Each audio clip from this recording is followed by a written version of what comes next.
That was my good friend, Lou White. Lou was one of those guys who always lands with his feet firmly planted in the back of somebody else's neck.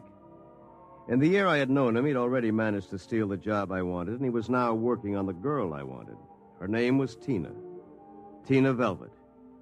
She was...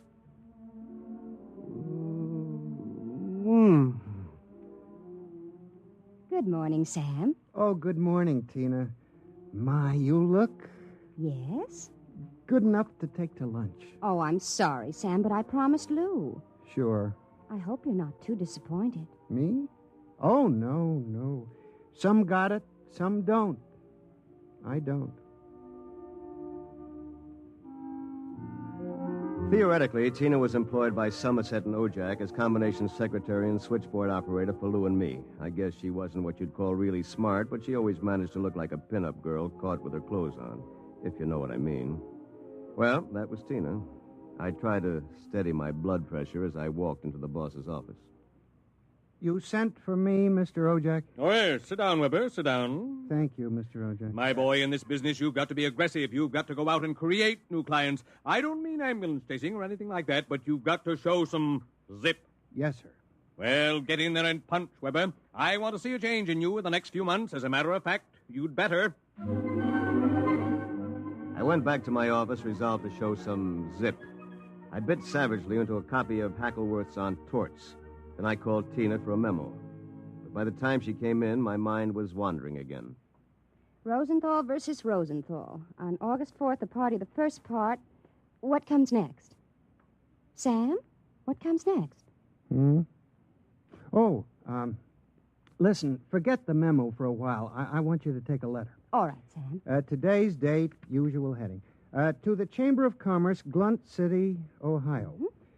Gentlemen, would you inform me if you have registered a street or avenue known as Diagonal Level or Avenue? I write on behalf of a new client of mine. Oh, Sam, he was a new client. I wondered about it, but he looked so strange and sinister. What did he look like? Well, he was a terribly tall old man in a black overcoat. He asked if you were in, and then he tried to get your home address. But he looked and acted so strange, I didn't give it to him.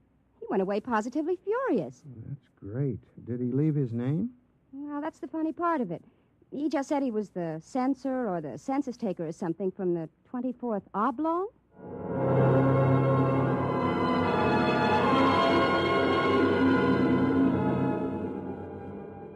I left the office early and went home. Sure enough, there it was, my Bill-the-Man set gleaming a little obscenely in the corner. I walked over to it, gave it a kick, and hollered, "Open sesame!" 3 minutes later, I was flopped down in bed reading Chapter 1, Making Simple Living Things. An hour later, I was fooling around with such complicated items as the Junior Bicalibrator, which measured everything from blood pressure to hemoglobin content, and the Jiffy Vitalizer, which was actually supposed to put life in your creation, providing you had followed instructions carefully.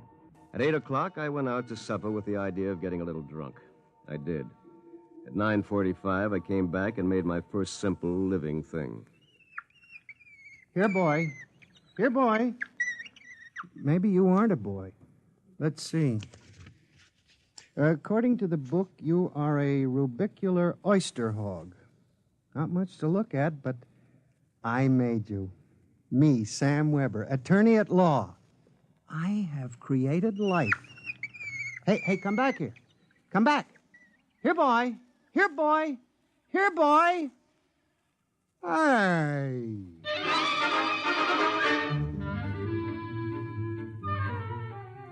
It was no use. My rubicular oyster hog, which was a cross between a field mouse and an oyster, had run out under the door and into the world. Next morning in the office, I turned to Chapter 2, Duplicating Babies and Small Humans. Assemble your mannequin, setting all molds to the indicated calibrations. To disassemble a model, use the disassemblator provided with the set. If you cannot destroy your creation, the law requires you to call the census keeper for your oblong. Good morning, Sam. Here's that memo on Rosenthal versus Rosenthal. Also a letter for you. Shall I read it? Please. Dear Mr. Weber, There is no firm at Blunt City bearing the name of Build-A-Man, nor do we have any thoroughfare called Diagonal. Sincerely yours, Thomas Plantagenet, Mayor. Well, that's that. Oh, by the way, your client was here again this morning, the ghoulish one. What'd you tell him? I said you'd be in later. Thanks. Will that be all, Sam? Yes. No. Are you doing anything New Year's Eve? Sam, I'm disappointed in you. What did I do? You haven't even noticed. Noticed what? The ring, silly. Third finger, left hand. What? Who? Lou gave it to me. Well, Lou has plenty of zip. I'm sure you'll be very happy zipping around with each other. Oh, Sam. What's the matter? I don't know. I'm so confused. Hey, listen, what's going on in here? Tina just told me the good news about your engagement. She's crying with happiness. Oh, is that right, honey? Well, no hard feelings, Sam. It's just that the best man got the girl. You understand how it is. Oh, by the way, we're having a little celebration at Sig Alley's tonight. Drop around and we'll live it up a little, huh?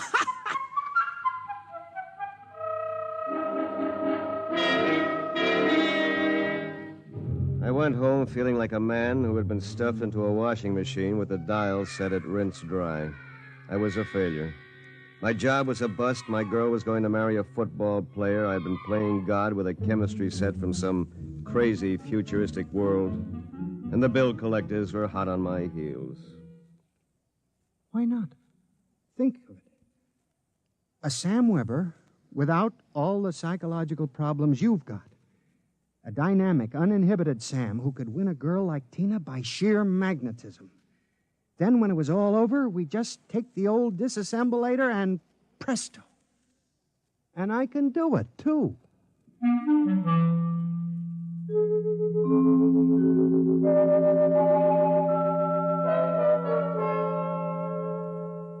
Chromosome content check. Well, here goes. It's moving. Holy mackerel. It's alive. It's sitting up. Whoa! Hey, I feel great. Take it easy. Do you know who you are? Don't give me that take it easy routine. Of course I know who I am. I have all the thoughts you ever had up until the point I was vitalized. My brain is an exact duplicate of yours, except that I'm not all blocked up psychologically. Oh, by the way, since we both have the same name, it'll simplify things if I call you Weber. I'll be Sam. Look here. I'll make the decisions. How would you like a good punch in the nose? Is that any way to talk to your own parent? I did create you, you know. And don't think I don't appreciate it, Weber, old man, but let's get one thing straight. I live my life and you live yours. Got that? Who pays the rent? You do. For a while, anyway. I haven't decided whether or not I want to stay in the law business. The law business? It'd be a shame to waste all that good training, though. We went to Harvard, didn't we? On the other hand, I want to spread out a little. Tina's the kind of girl to whom money is very important. Tina? What'd you expect? We're not quite the same, you and I. I've got zip. Don't use that word. Sorry. Now, how about some dinner? I'm starved. We'll have to go out. I'll need some clothes. Sorry, I only have this one suit. Fine, you can lend it to me. But what about me? I'll bring you a sandwich after I come back from Segali's. Segali's? You haven't forgotten, have you, Weber? We're invited to the celebration, Tina and Lou White. Only it wouldn't look quite right if we both showed up. So I'll tell you all about it. Now, come on, off with the suit. And no nonsense.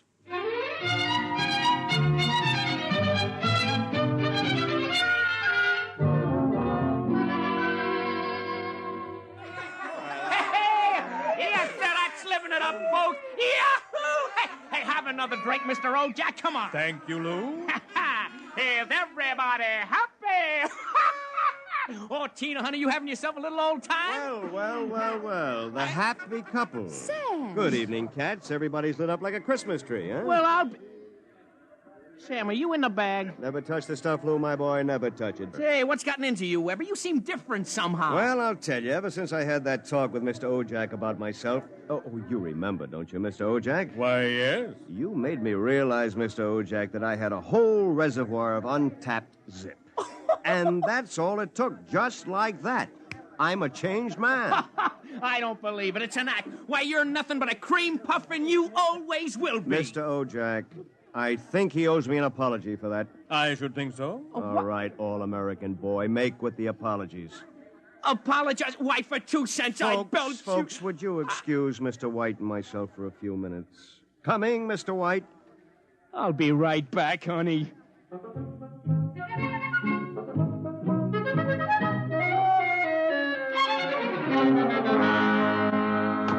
Oh, no! Okay, big boy, you've taken enough punishment. Sam!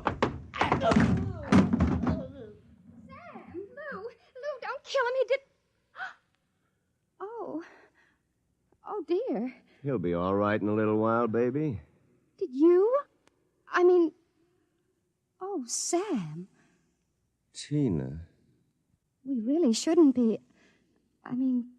kissing like this. Well, it's what you've always wanted, isn't it? Well, isn't it? Oh, Sam.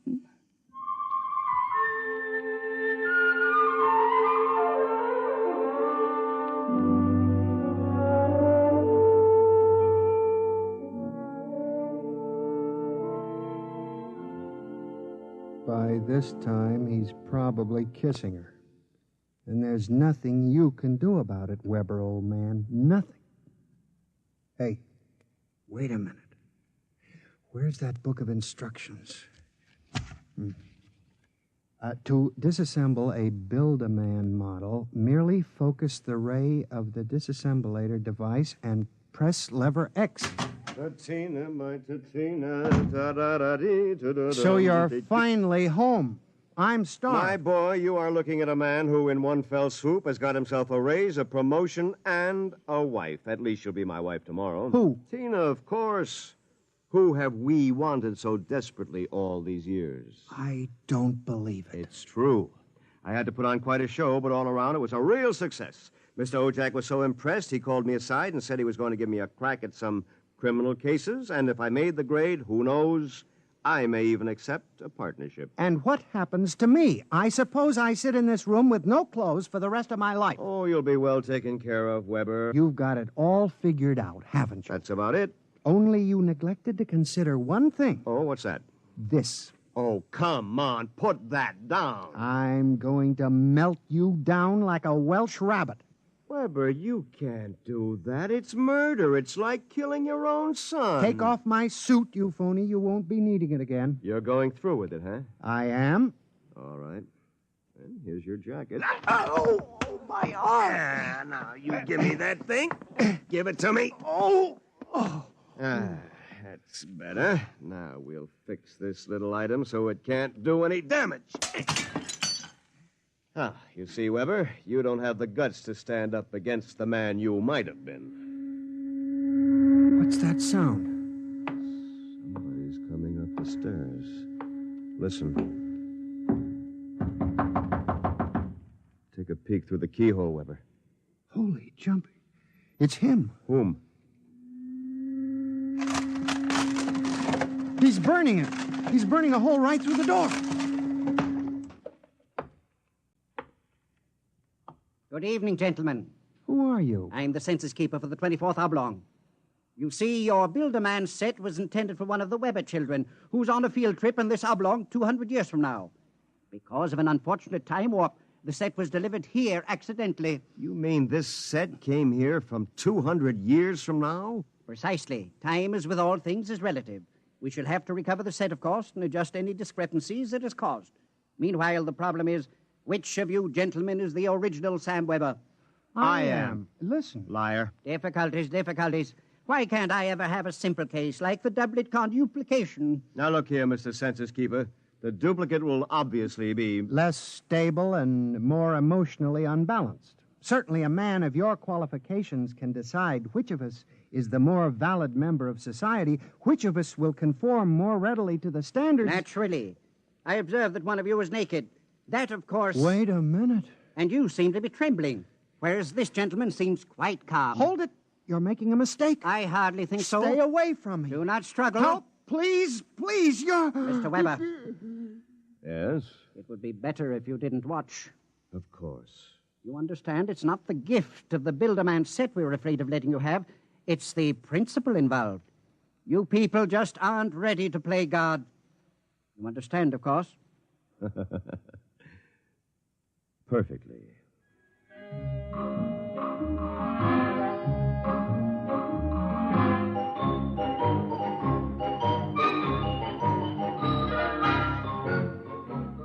Well, that's my story.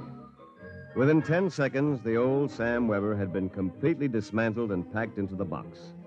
Tina and I were married, as you know, and I went on to become a full partner in the firm of Ojak, Somerset, and Weber. Oh, and by the way, Tina and I have been doing quite successfully what the old Sam Weber and his Builder-Man set made such a mess of. We have 1, 2, 3 little conuplications. Sam Jr., age 4, Sametta, age 3, and Samina, age 2 months. Good night. You have just heard X-1, presented by the National Broadcasting Company in cooperation with Street and Smith, publishers of astounding science fiction. Tonight, by transcription, X-1 has brought you Child's Play by William Tenn, adapted for radio by George Lefferts. Featured in the cast were Bill Zuckert as the truck driver, John Gibson as Sam, Grant Richards as his alter ego, Peggy Lobbin was Tina, Ted Osborne played Mr. Ojak, Bob Hastings played Lou, and Guy Rep was the man from the Census Bureau. Your announcer, Fred Collins. X-1 was an NBC Radio Network production.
Alright, so I'm having a little trouble getting going this morning, alright? Just let me grab some coffee, I'll be right there.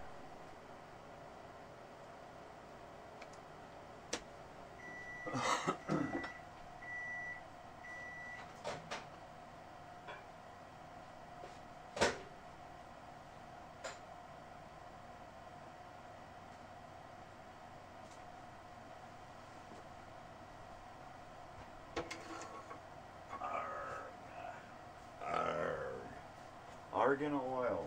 Argan. R. I said R now. Gonna brush my hair now. Because I like to be brushed. Brushing my face now. Brush my face now. Alright. Coming in. I'm coming in. Oi.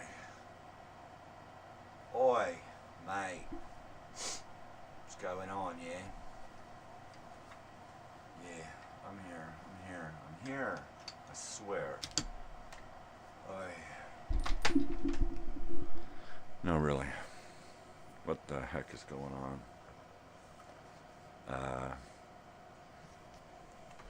Yeah.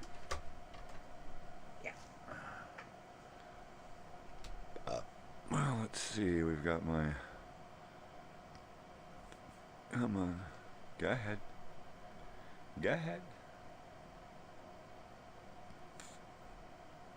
Okay. I am here. I am a viewer of me. Hi, me. How are me? Well, I'm pretty good. How are you? I'm all right. Thanks for asking.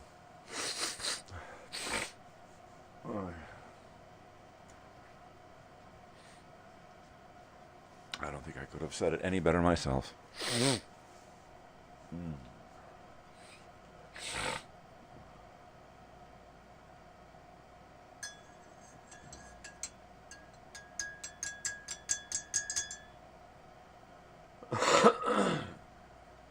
Well, how's it going?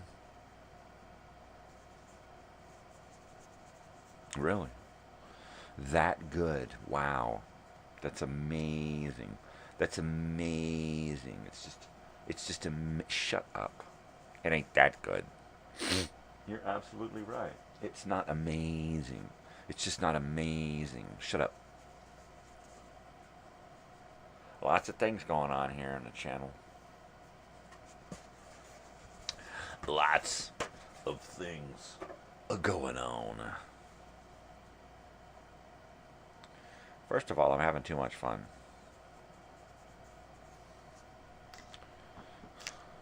Right? Right? Oh my god. Like, no way. Crinkling, crackling. Opening up some plastic. Opening up the plastic. Taking a look at a cereal bar.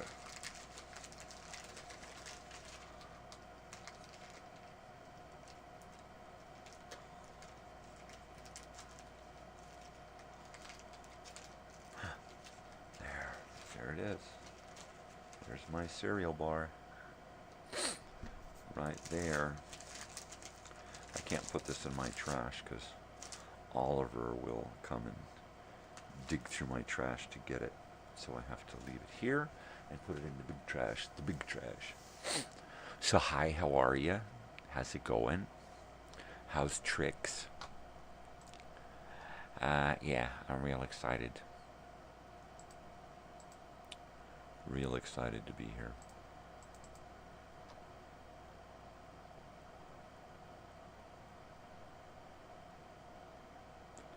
I've been working on some new stuff. Let's see, I gotta put together a closing for the nighttime nonsense and nostalgia show.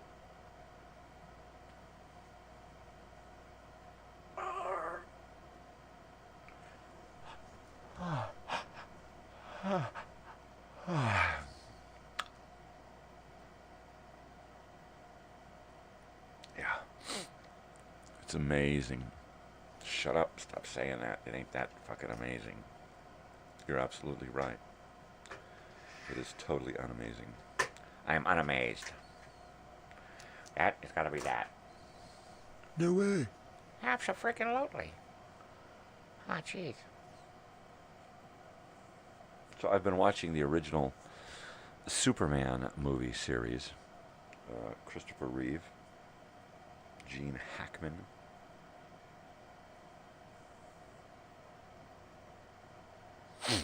So it's a movie about Superman, right?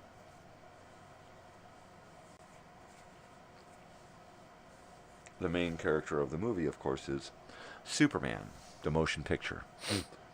And it stars Marlon Brando and Gene Hackman and a shitload of other people. And then eventually it's got a little Christopher Reeve in there. Kind of funny. Second movie, Gene Hackman is over him. And then I think in the third movie, Richard Pryor outbills him. So I'm on the third one. I just started the third one.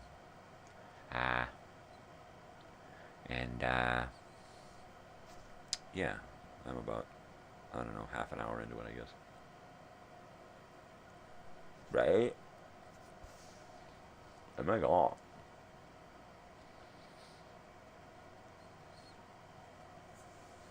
So I've been reading The Boys. Ron Howard and Clint Howard. You know, book about themselves. It's really good.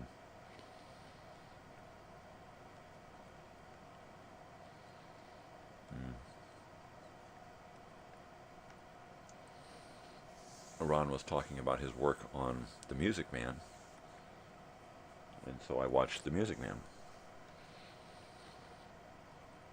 It was good. It was really good.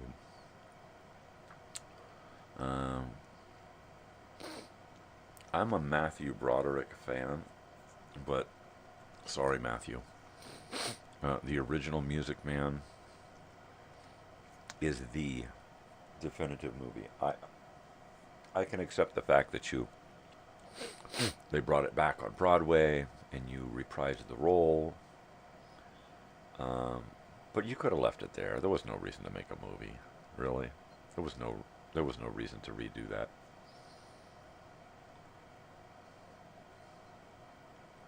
I tried to watch the Matthew Broderick version. It didn't hold anything for me.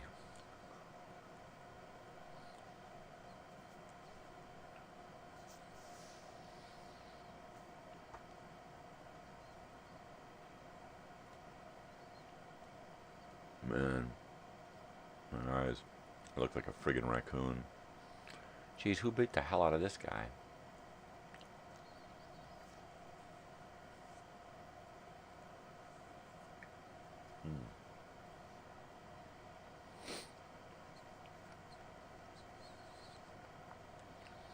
Mm-hmm.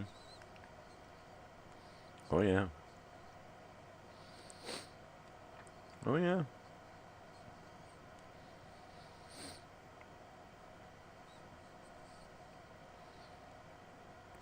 Let's see. What if I turn this off?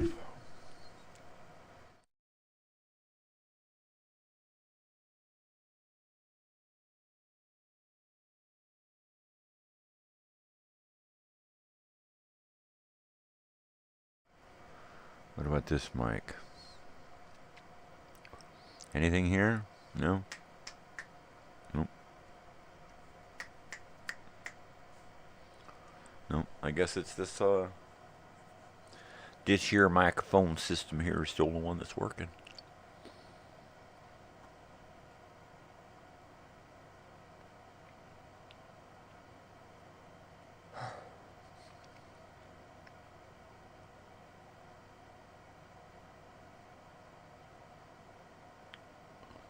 Slipping into darkness.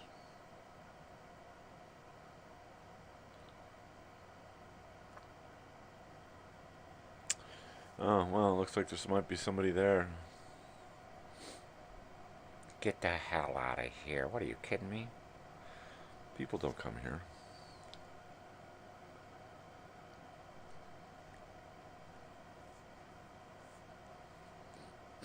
Mm-hmm. Mm-hmm. Well.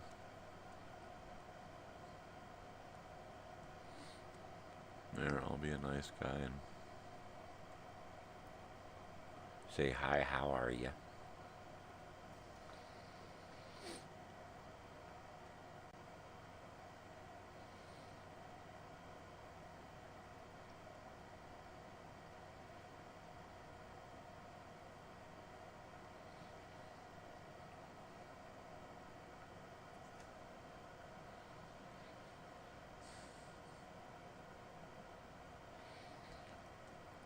So I've got to put together some video elements for the second hour of this week's Nighttime Nonsense and Nostalgia show. It's now 1 day a week show, 1 night a week, for 2 hours. And I'm going to enhance it with video stuff. So rather than only play commercials at the beginning of the show, I'm going to play them throughout the second hour as I bring you video stuff from all the way back to the 1920s and the 70s and 80s. Right? It should be quite fun.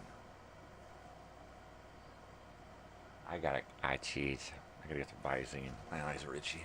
That happens.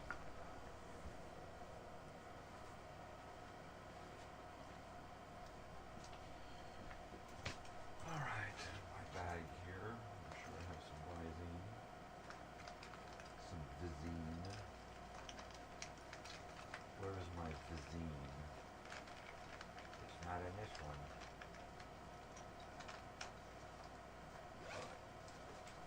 It's not in that bag.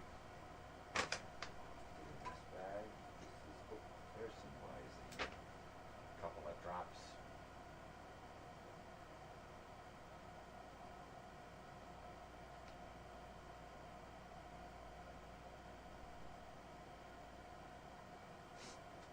Oh, yeah. Nobody needs to see that.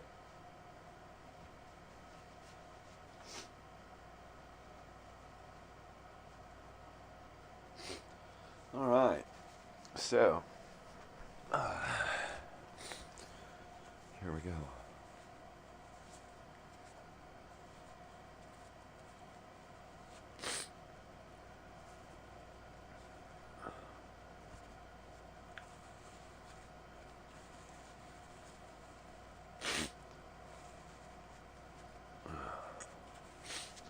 All right, so I've taken care of my eyeballs. Of course, I still look like a crypt keeper. Friggin' crypt keeper here. Michael Crypt Keeper. Alright. I gotta just get it on, man. Gotta get it on. So, video elements for the nighttime show. I'm trying to find stuff that kind of goes with the theme of the nighttime show, right?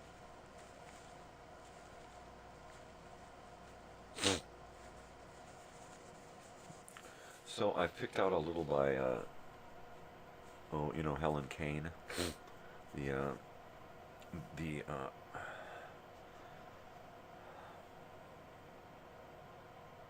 voice that Betty Boop was modeled after. There were like a half dozen women who did Betty Boop's voice.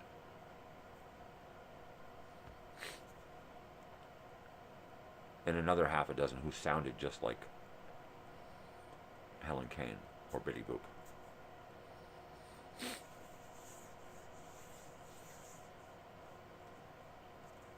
But Helen Kane was the first.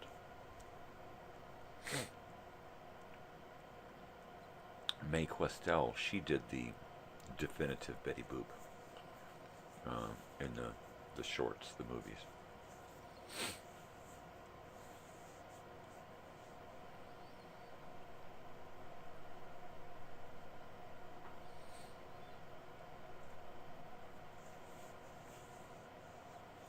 I found a little stuff from Eddie Cantor.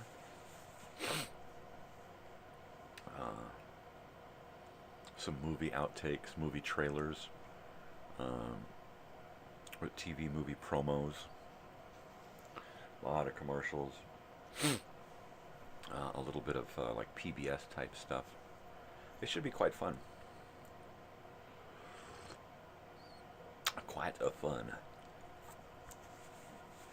And I get to play a lot of pre-recorded stuff, so it'll make it a little easier on me.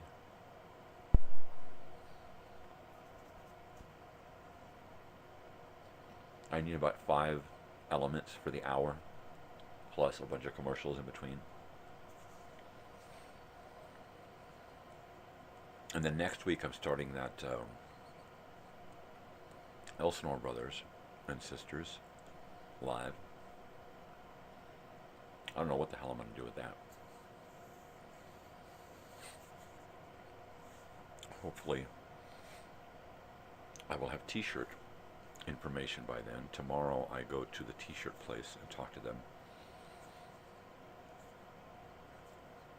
And hopefully get them to produce a couple of sample shirts. If I can, what I think I'll do is I'll go by Walmart and pick up a couple of bags of t-shirts, or one that's got different colors in it, right?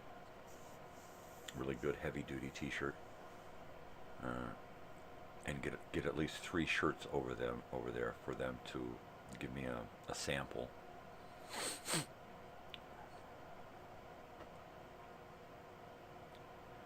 And see what I can get going. If I can come up with 2 shirts, then I'll have something cool to discuss next Wednesday on the show. Right? Oh my gosh, it'll be so cool. And then that will give me a chance to find a guest for the show. Somebody from Elsinore, somebody having to do with the party reunion thingy.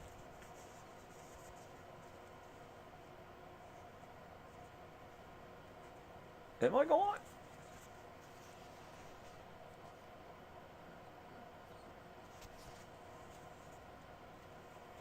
Am I gone?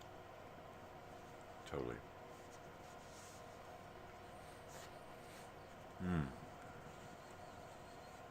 I have got to get out and get some groceries today. My goodness. I've been out of Ensure forever. And boy, do I need that stuff.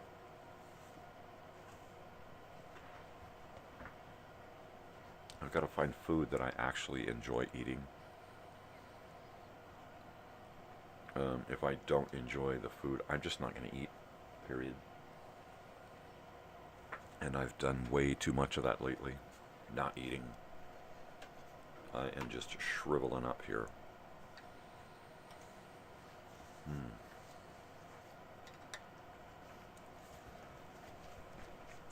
Oh my God, how'd you lose so much weight? My gosh, you look great. You don't want to know. Okay.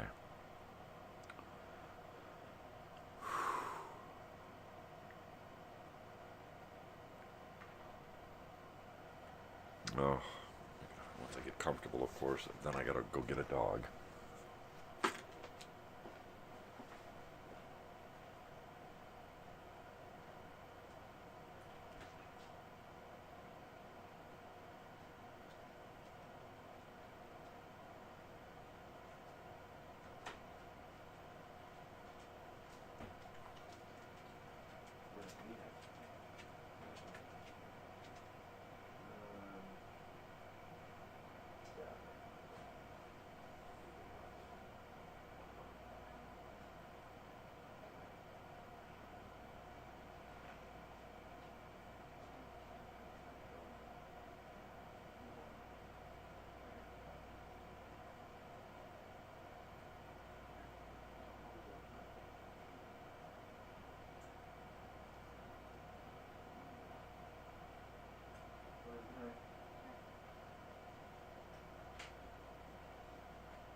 My daughter, she's just going to sleep.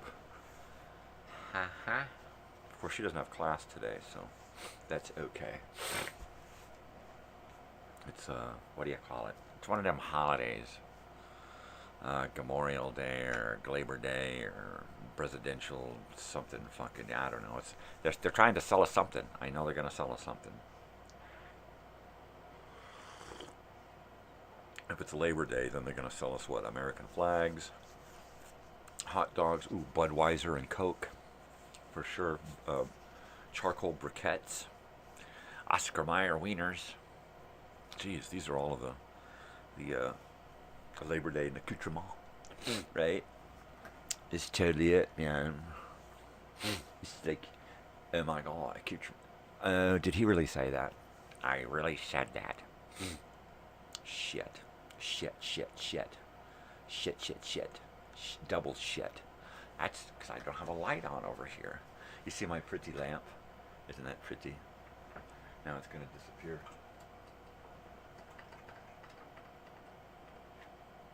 There we go. Now I got a little light on me here. Oh man, those bags. Oh. That's horrible. No, what's really horrible is I'm so fucking confused. My daughter offered me the Minecraft, the Switch, so I could sit in here and play this morning. But I know if I sit in here and play, I won't get anything else accomplished the rest of the day. Besides, I don't want to burn myself out. If I'm going to do this Minecrafting thing live once a week, I don't want to be burned out. I got kind of burned out last night. I was on for a couple of hours and ran around in circles, really. I mean, I literally ran thousands and thousands and thousands of yards. The little squares. I see it as a yard. Because it looks like about 3 feet each block. So I'm going to stick with a yard. A yard. So yeah, 100 yards. That's like what, 300 feet? Yeah. No, 3,000 yards is like 1,000 feet. So wow, man, no way. If you do the math, then you're doing math. I hate math. Fucking stupid numbers. Man, I look like shit. I feel like shit, so it's appropriate.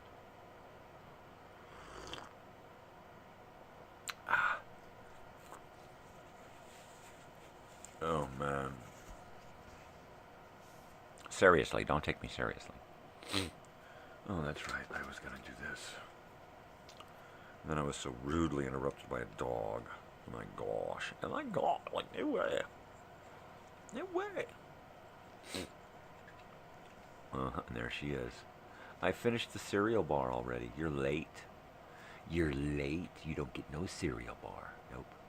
There's nothing in the trash. Sorry, kid. Yep. Back to bed. Big face.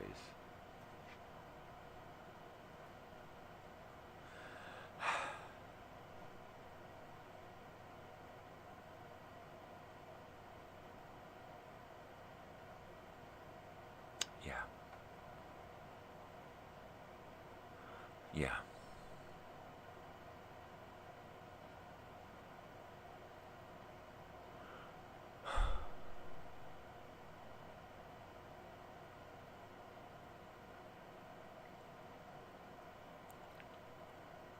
I haven't picked my guitar up in months.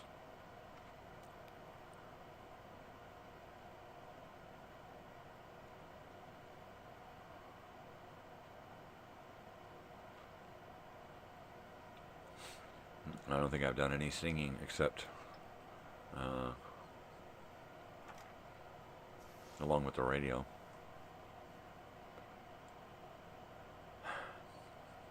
Not so much depression.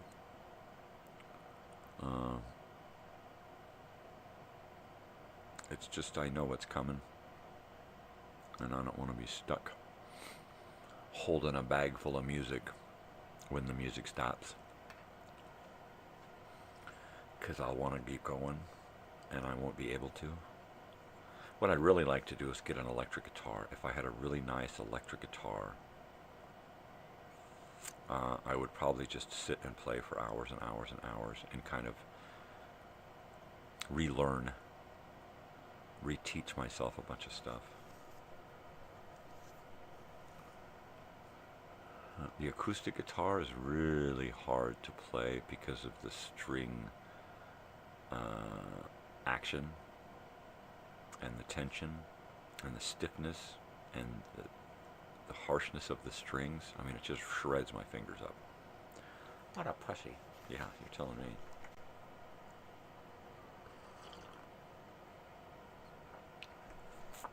But if I had a really decent electric guitar with some low action, some super fucking slinkies on it or something, you know, I think I could probably get something done.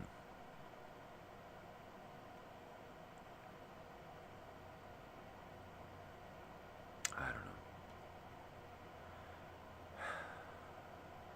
I've always wanted one of those Ibanez RG series, right? The one with the handle. I've seen some nice ones, you know, at Guitar Center. They had them there for like $100, but they were the mini. They were just the shorter version, the kids version. And I was like, no, I gotta get a full version, right? Full size. Yeah, so I never did. I would be like, what, $500, $600 or something.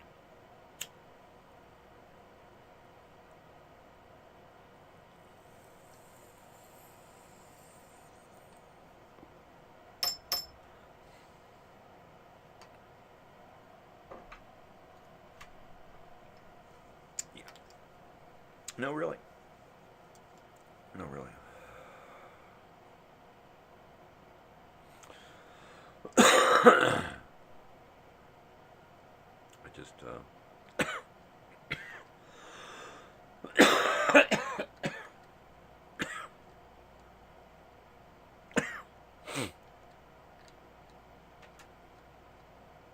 mm-hmm.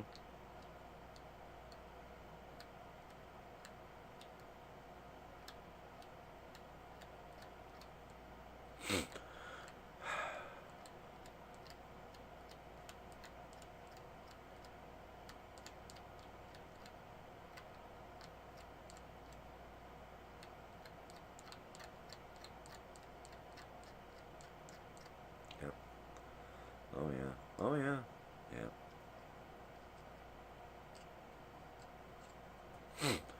Well,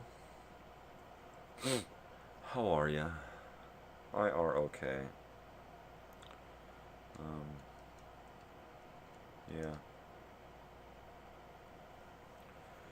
Just been out of it lately. It's like that end of the summer shit. Beginning of the fall. It's still way too hot to do anything. I haven't driven my van in months. I haven't played the guitar in months. I've barely been outside in months. Meaning that I can go a whole day, sometimes a whole week, without even looking outside, stepping outdoors. You know? And what kind of psychological block is it that it's okay for me to see myself on the screen here, but not in a mirror, right?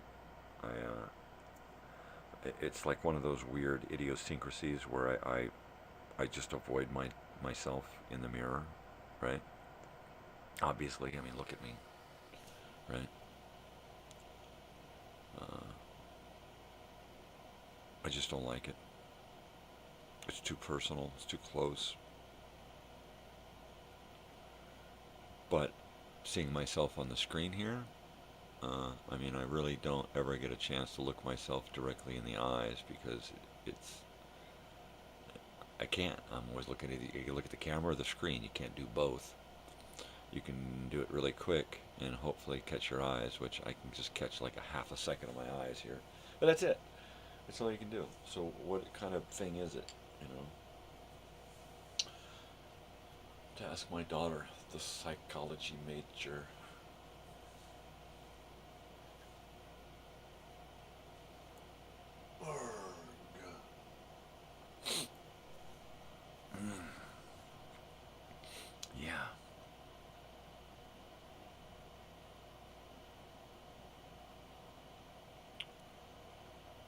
Well, this choco culture stuff. This is some not too shabby stuff.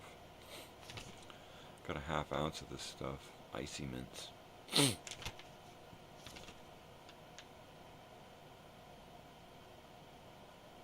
Indica.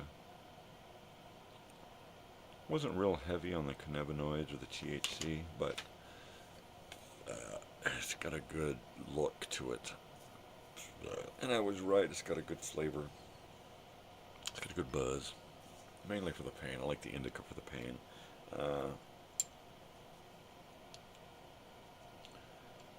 Yeah. So I don't do too much for my head anymore. Because it's like one or the other. You keep going back and forth, back and forth, back and forth. It gives you a fucking headache. So I try to just pick one, stay with that for a little while, and then kind of move a little bit to something else and stay with that for a little while. My tolerance gets built up really easily. So it takes about a half an ounce, I guess, before I got to move on to something else.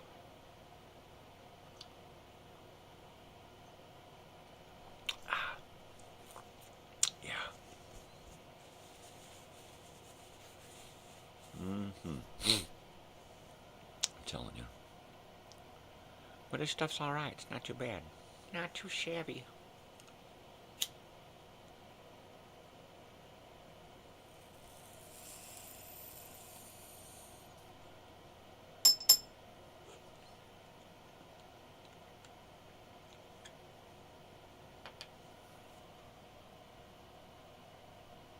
The movie Monday. So I found a great trailer for it.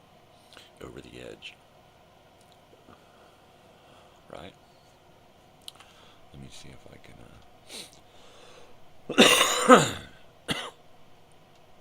Did I move it already?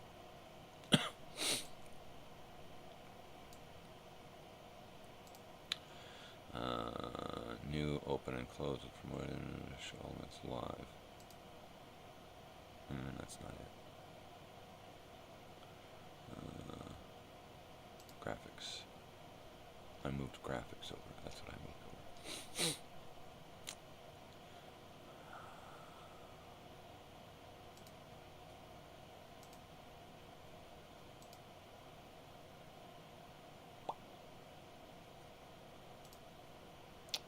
Okay.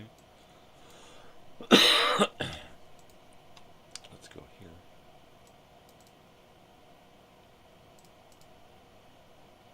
Camera just open, yeah. Hey, graphics. Yeah, that's not it either.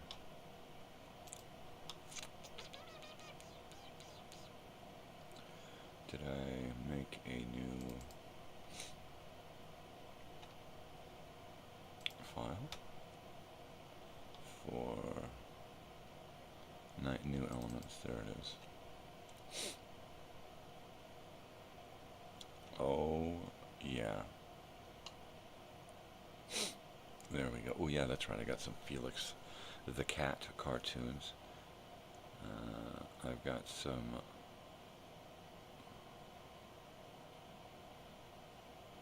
Helen Kane, Margie Hines.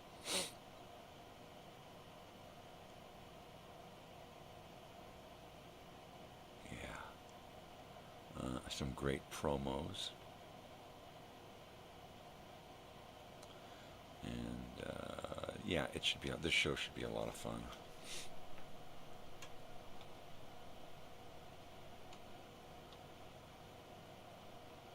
Some TV spots for some of my favorite movies. Oh yeah. Some music. A little of this. A little of that.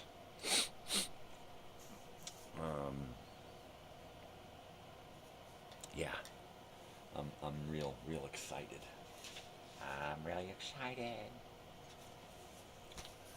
I'm really excited. I'm so fucking excited. I think I'll make a bunch of noise.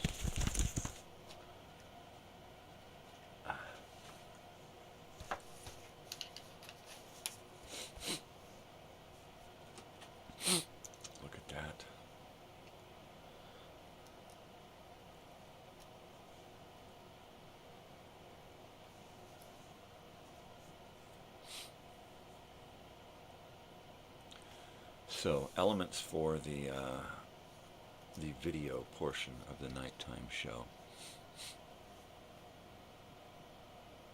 So, commercials.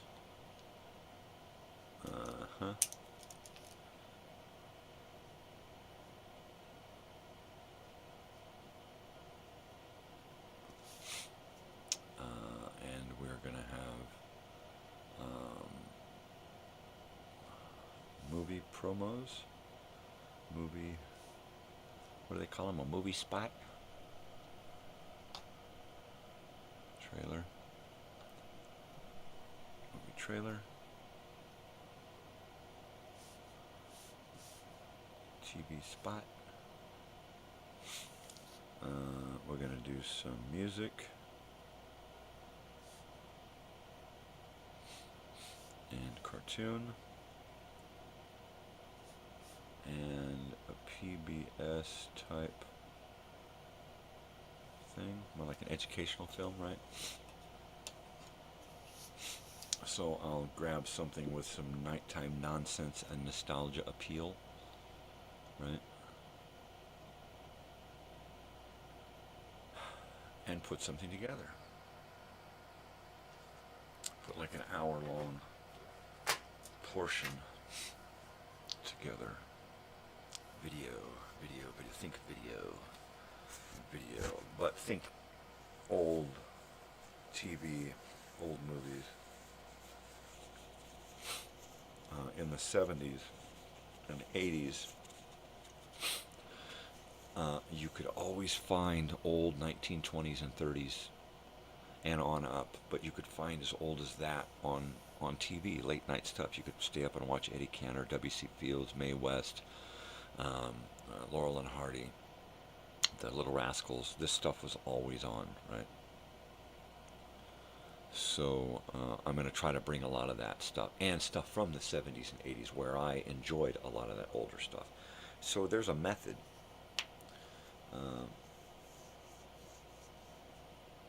There you go. And I also need to come up with more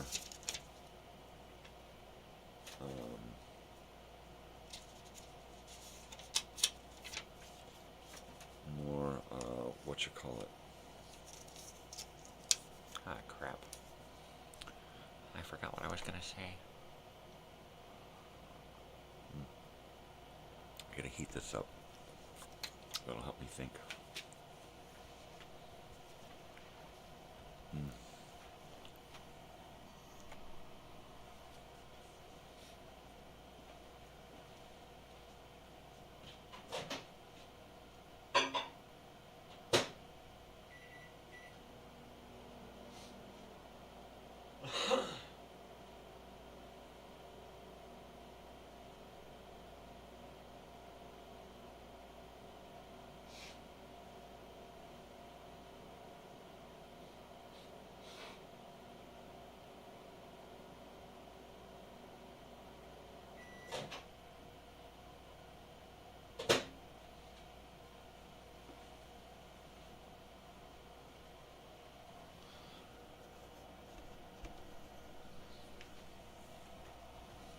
Okay. Anyway, I know I have to put a closing.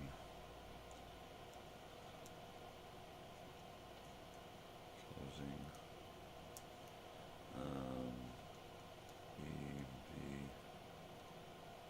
and S. Open and closing.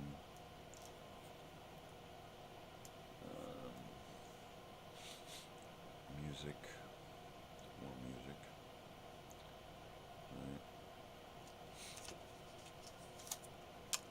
Let's see. I'm going to have to decide. I think I'm going to put together the hour show. Right?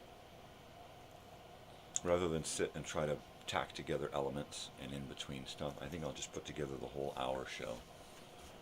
Well, yeah. And then I can upload it as an hour after I'm done.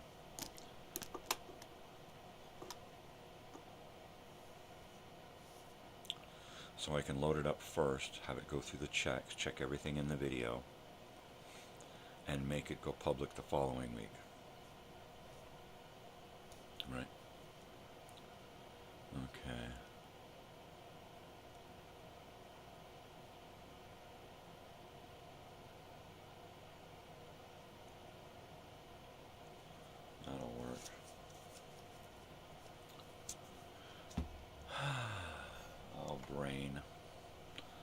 brain, would you stop working, brain? Me brain.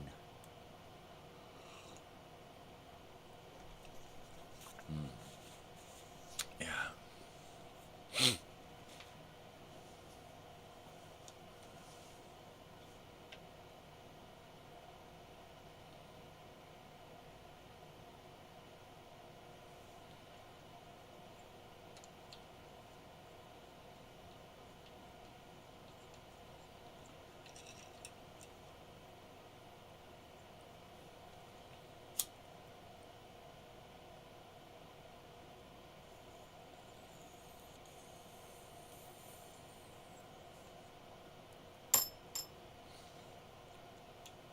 You know, for that matter, maybe I want to start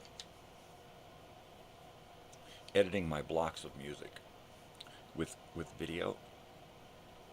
Was that too complicated? I've got a whole week to put into the show now, so I could spruce it up. I don't want to make it so that I've got to spend the whole week working on it. But if I can spend one day and put together the video portion, and then spend another day and put together the audio portion with video.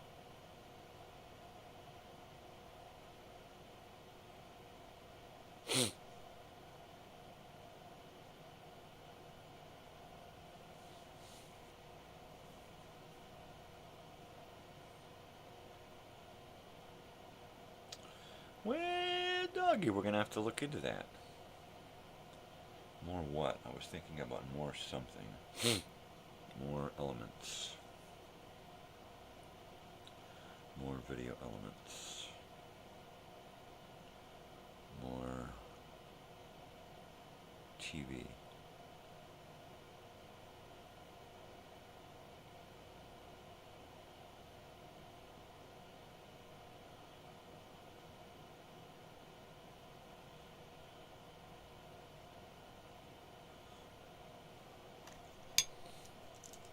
Yes. More TV.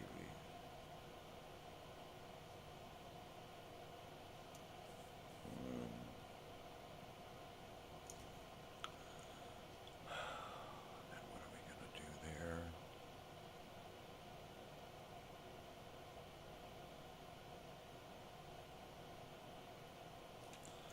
Alright.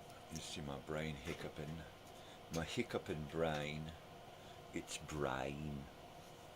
Oh, I gotta take a pill here a little bit.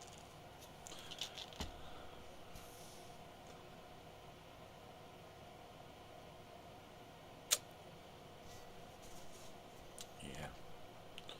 Medication time. I fucking hate it. Bloody hate pills. Them pills. Alright.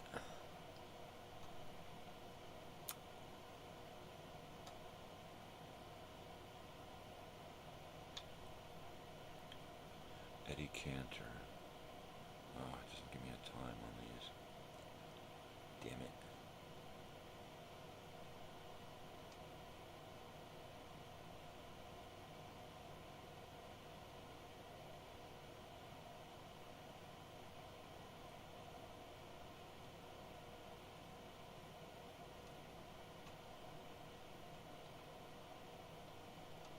Oh, yeah, man.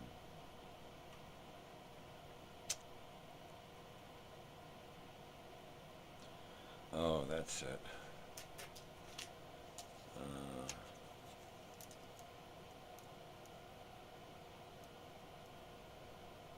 HBO.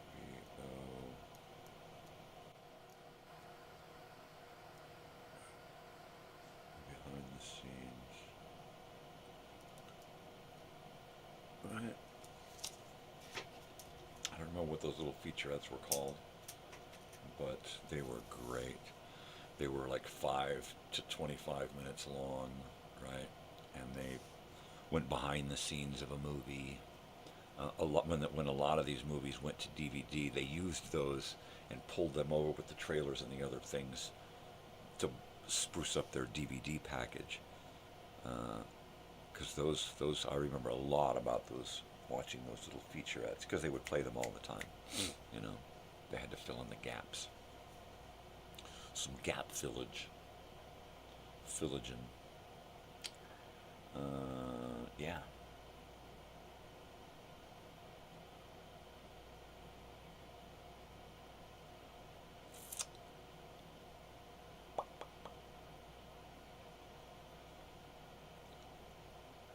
Yeah, I gotta put my heads together, man. Totally get my shit rolling here. Ow.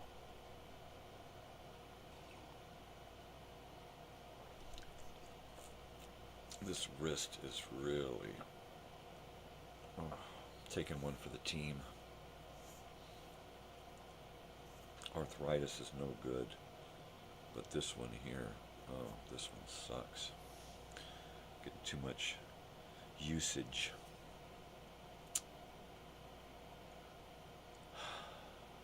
Yeah.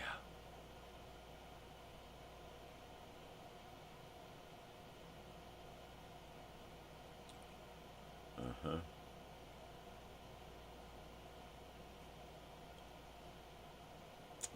Let's see. So that pretty much takes care of this here.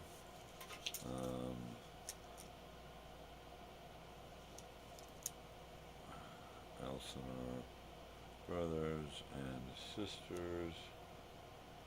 Open and close. More Elsinore stuff. And guests. That's what we gotta talk about. What? That's what we got. We gotta talk about it, man. Alright. There we go. Minecraft.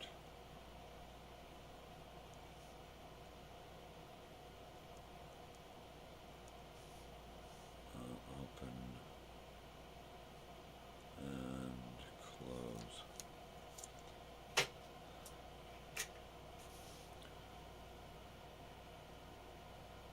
Minecraft, open and close.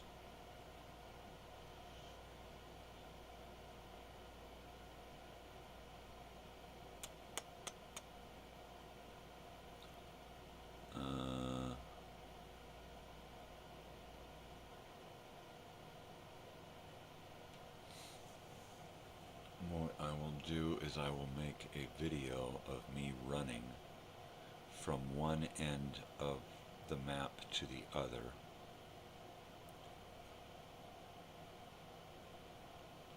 Or getting up in the morning and running and going to bed.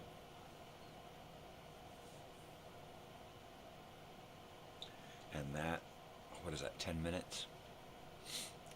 That 10-minute journey I will speed up and speed it up to as quick as I can go, right? Of me running around. And that will be the opening. Get rid of everything on the screen and just have me running down the road. Put me on the screen, right? Not first person, but actually put me on the screen.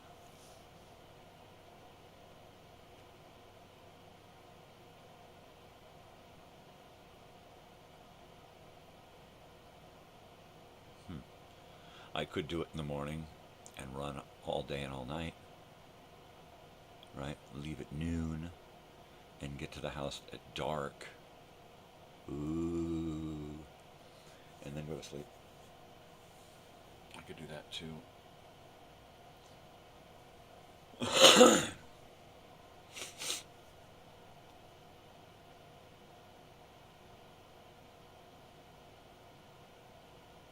I would have to avoid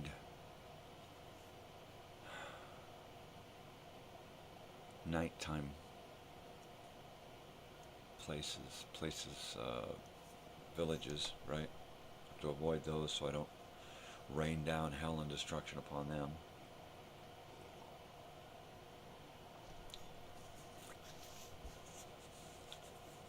But that northern stretch of road after the ranch, if I can get from there to the ranch in one run and bypass that and keep moving, then that other stretch of the road I could spend at night running.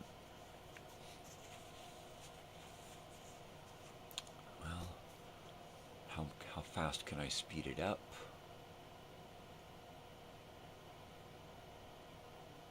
How fast will it go? What will it look like on screen? These are all things I'm going to have to do.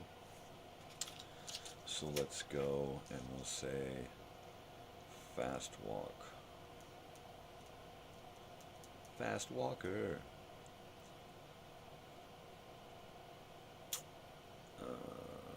Day and night. Okay. So that will be the opening video. And now I need music.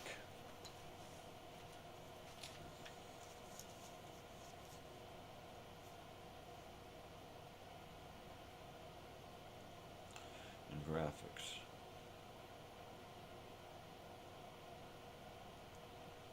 Copy. Okay, that takes care of that. Well, there's 3 days worth of work at least between all of that stuff. I don't need to work on the EBS right away. I just have to do preliminary stuff, nighttime stuff I gotta get done right away. Minecrafting, Since I've already started the Minecrafting without an opening and closing, I'm gonna have to take these pills. A pill.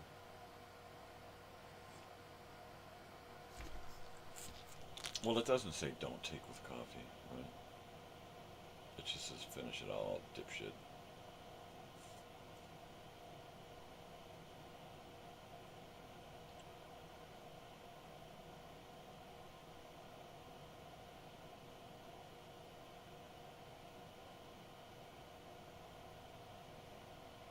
Right. Tells me to finish it all right away, but it says it's good for a year. Huh? Alright, I get it.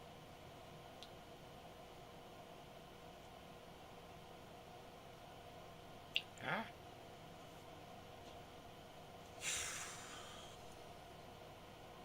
Totally.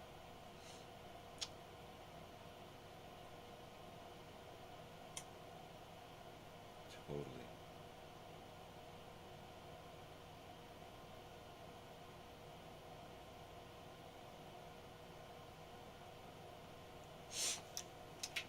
Okay, let's do that. So some more elements for the nighttime show.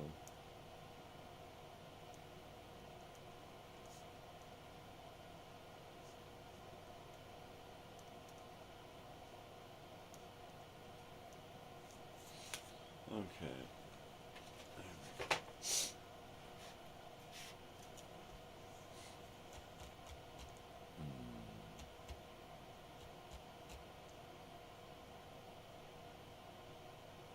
Oh yeah. And then of course,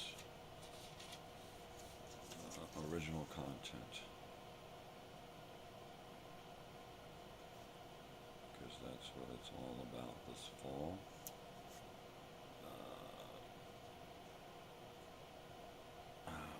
Real to real. Nice. The place is falling apart, man. I knew that was coming. I knew that was coming, man. I knew it.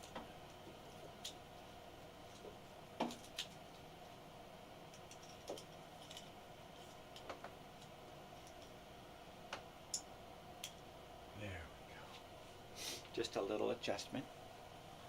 That's it. Hold it. Hold it.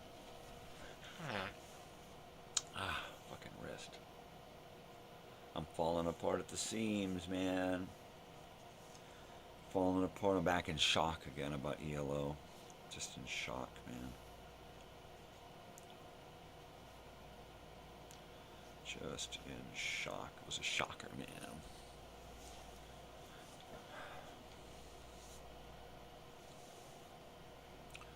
Them old school concerts, man.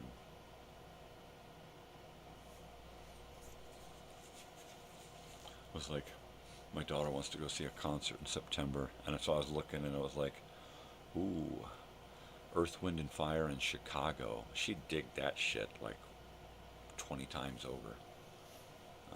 But the tickets were like, you know what, that's a little too pricey. That's a little too pricey. I can't show her that and then expect her to want to go. Or her, I don't want her to think that I want to go, because she'll get tickets. I mean, sure, I'd go, but nah. Not at them prices. Hold it. Wait for something good. Wait for something good. There was somebody playing at Acrisure. And it was like, oh, wow. That's heavy. I can't remember who the fuck it was. It was that impressive. Yeah. But that's okay. I think we're going to shows in October and November. So that's fine. A little time to recuperate in between shows. The November, I believe we're just going to Acrisure to see Los Tigres del Norte. That'll be fun. The three of us are going for that one.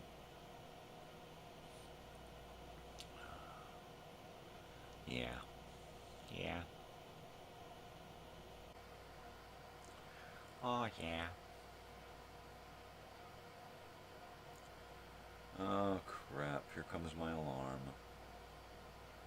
Here comes my alarm now. Here's it coming. Here's it coming, my alarm now. It's gonna start a beeping. I'm gonna have to hit it quick. I don't want it to freeze my show. Alrighty. And go. And go. And start. And go.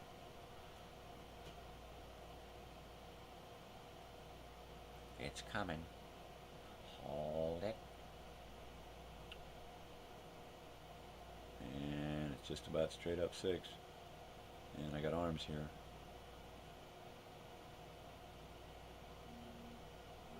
Well, that's not too bad. That's not too bad, dear.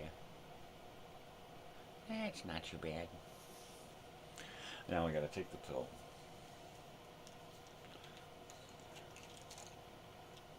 Oh, jeez. Tell me I didn't take a pill already. No, I didn't take a pill already. I got the pills out and read the pills, but I didn't take a pill. But get some water, right? Okay.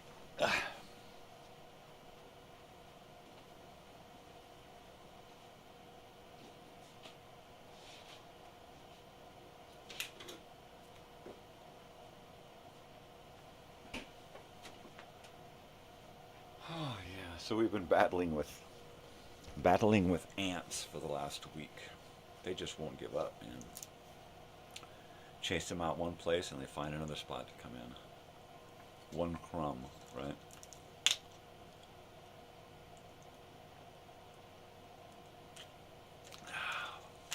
And it's literally, there was like one little kernel of ground beef on the counter, and there was an army.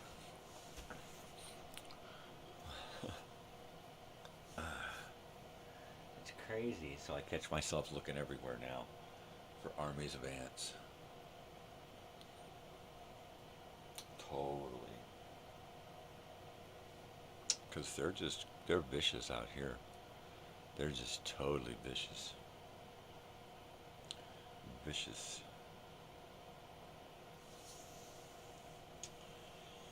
So, yeah. So let's see. The Minecrafting. I guess that would be a reason to hook it up. You know, maybe I'll do that this evening. I'll do the Minecrafting this evening. And at some point, either before or after the show, I'll record that long run that I can speed up and turn into my opening video. That's it. And just have me running. Just have me running.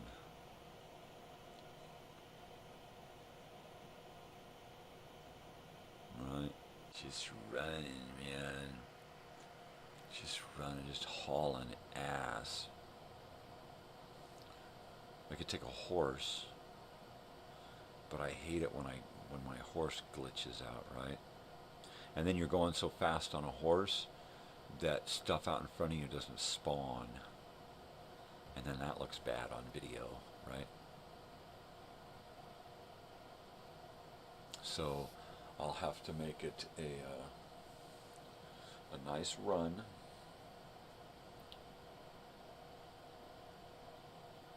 And keep looking straight out in front.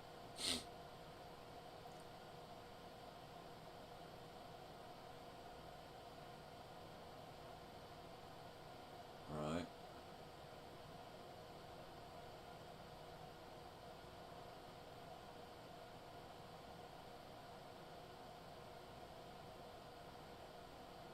Huh.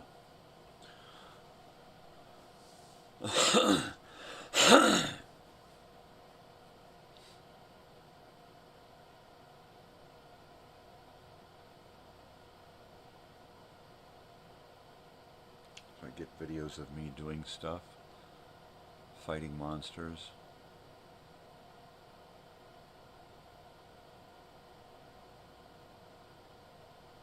Mining, building, cooking.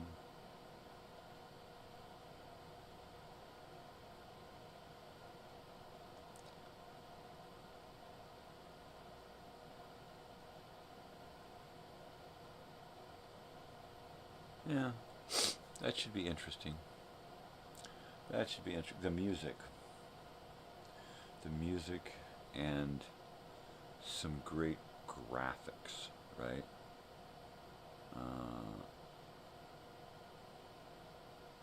I guess graphics are going to be key because they've got to really have a resemblance to the Minecrafting font.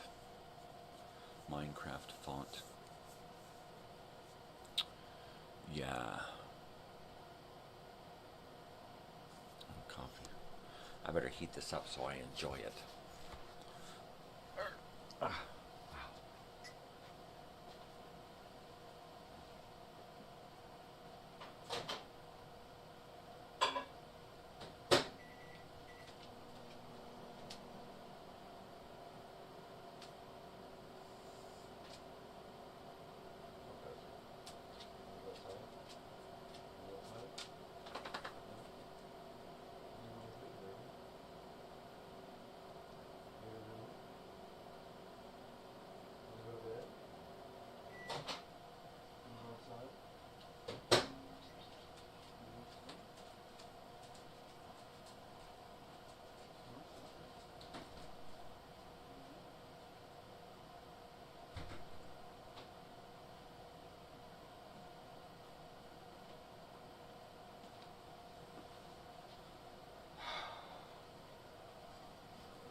Don't we all wish for that Minecraft existence in reality, right?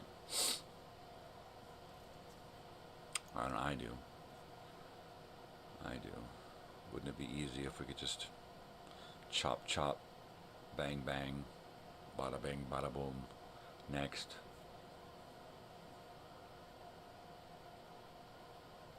Everything takes so damn long, right? I've had Minecrafting dreams, right? Where you're kind of just in a Minecraft world, bouncing around, doing stuff. Wouldn't that be fun? You know?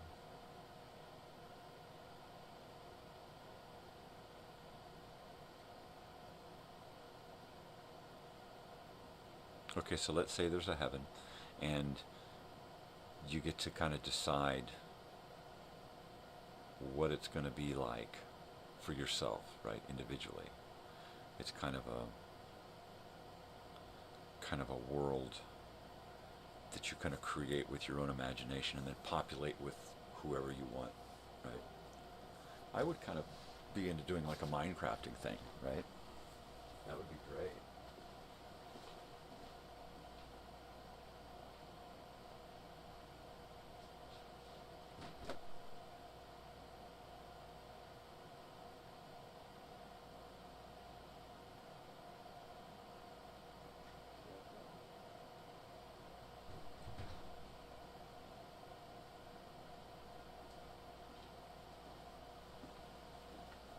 Yeah, I know it wasn't a, I want to come in bark. It was a, hey, what are you doing over there on the other side of the fence bark? But, so, you know, yeah, your spirit leaves your body, or as you fade, you wind up in a Minecrafting existence, right? And that's it. That's where you spend eternity, is bopping around doing stuff in a Minecraft world. And after a while, it's not going to seem pixelated and blocky and squared. You're just going to get used to it. It's just going to be the way things are, right? You get up in the morning, you eat an apple, you build something, you put on some music, you read something. I mean, there's so many things to do and create, right? It's just, yeah. That would be bizarre. Who the hell is this guy? No, really, that would be weird. I was thinking about Bryce Dallas Howard and the Howard family, and a family of storytellers. And then, as I often do, I go into my own head, my own little world, and I'm imagining Bryce Dallas Howard talking to her daughter or son about working on a movie that is a what do you call it, live action Minecraft movie, right? And I didn't think of how to pull it off or what was involved in making this an actual live action movie. I was just thinking of, you know, how would it look?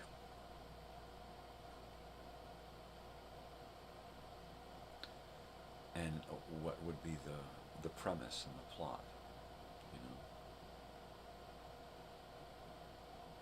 How would it start? My daughter and I created a Minecraft world that we called Lost, right?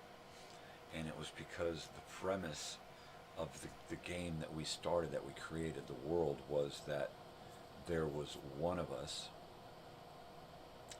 and we were lost, just like in the TV show Lost. We wound up on a desert island in a wrecked ship, had no clue what was going on, and we found each other, and that is the beginning of the game. Okay, that's the premise of the game. Here, let's go explore under those circumstances. We don't know what the hell's going on, where we're at, who's who, what's what. And then we find people and places and things along the way to kind of guide what it is we're going to be adventurizing. But I guess that would probably be the ultimate, is you just kind of wake up and look around and see a tree, so you beat up this tree to take all the wood, and an apple falls and you eat an apple. And you grab some trees and you plant some trees, and then you build a couple of things, and then you mine some more, and then you forage for some food. And that's kind of how it would be, right?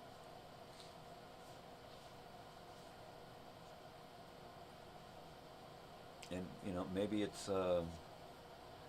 it's one person in a village surrounded by little village kids, and they're telling the story of how it all began. It began with one man, right? And go back, so you get the now with the village and all the stuff going on, and maybe it's even a major metropolis. And you go back to the one guy who spawns on a beach and has to take it from there. And we see little portions of his life, and then we jump forward, and then we see little portions of him, jump forward, and then we just keep kind of jumping forward. Better check that dog again.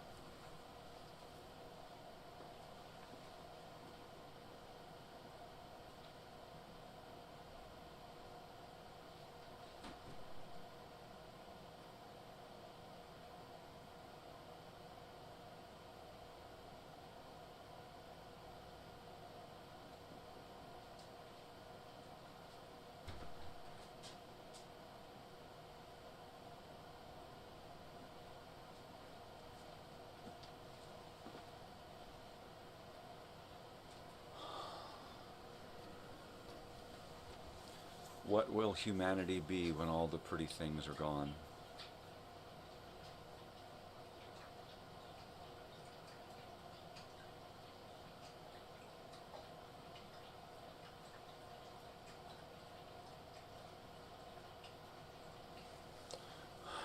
So, you got a Minecraft world, and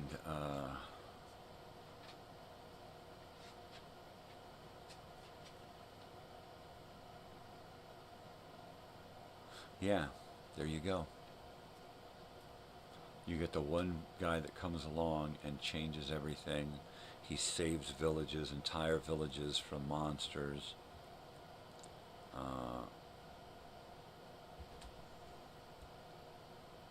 Volcanic eruptions, floods, rain, lightning, thunder. But most importantly, the one who comes to the world on that beach brings knowledge and the ability to take the random elements and materials there and create things that the villagers never could conceive of, right?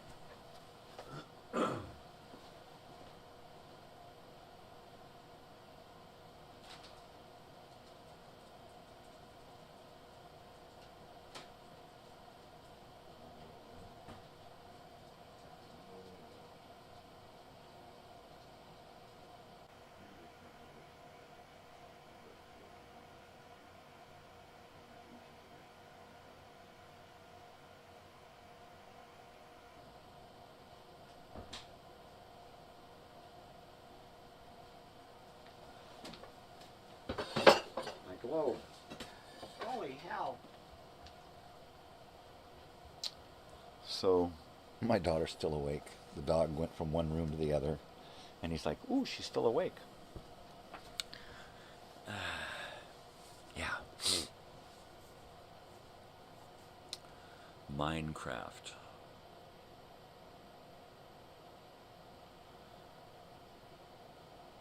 Yeah.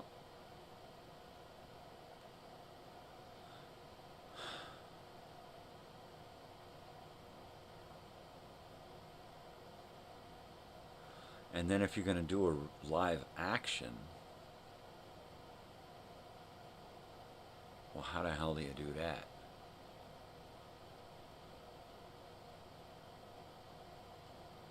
See, that's kind of impossible because everything's so blocky.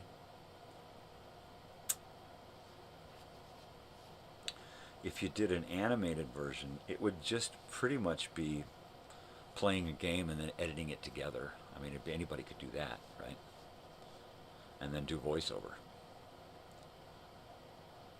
How do you combine the two? to create a viable live action with the feel of the game. Everybody keeps screwing this up, right? They keep creating these live action versions of video games that don't really do it. It has to be like a first person type, more real than fake. Then it kind of works, right? Final Fantasy, what's that bloody one? Yeah.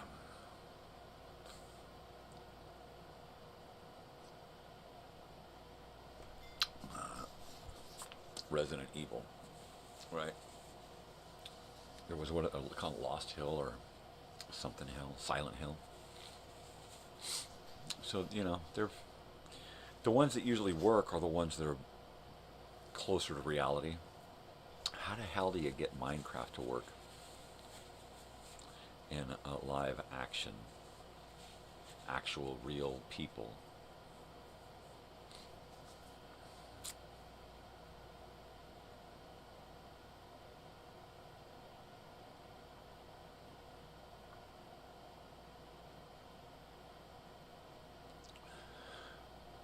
A combination of the two, right?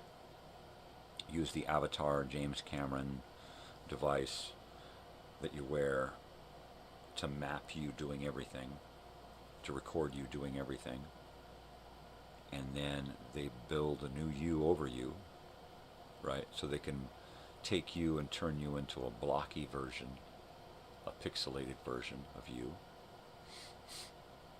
and then have you interact with items in a green screen environment that are just basically blocks. You're just picking up blocks and smashing blocks and chopping blocks and blocks, and they just put the block in the right direction and you hit it with your green tool, and then they can create that tool into something bigger and better later. I mean, that's probably the best way to do it.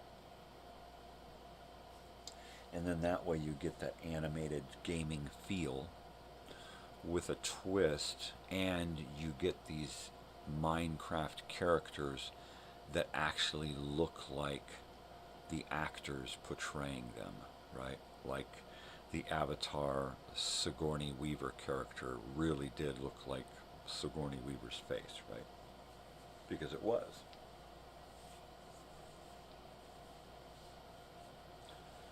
It was just enhanced with animation. Oh, so a Minecraft live action.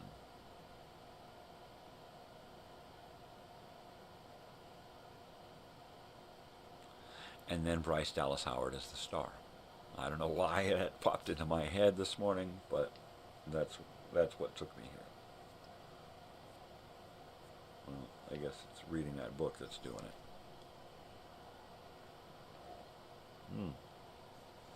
She's the storyteller.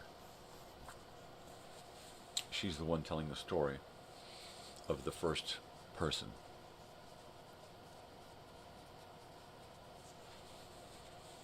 Because if you look at everybody else, all of the villagers, they've all got the Goonie face, right? They're all the goons, like on Popeye, the Goonies.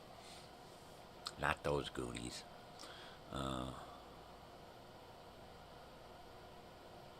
So he would be a new, the person who comes to the island would be a new, and then the storyteller can be an actual human, not a villager, right? And then the villagers, the children sitting around, can be a mix of villagers and humans, right? Because there is a huge difference.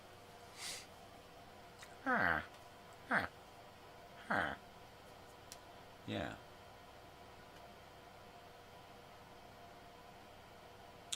That would be cool. And who would be the first person?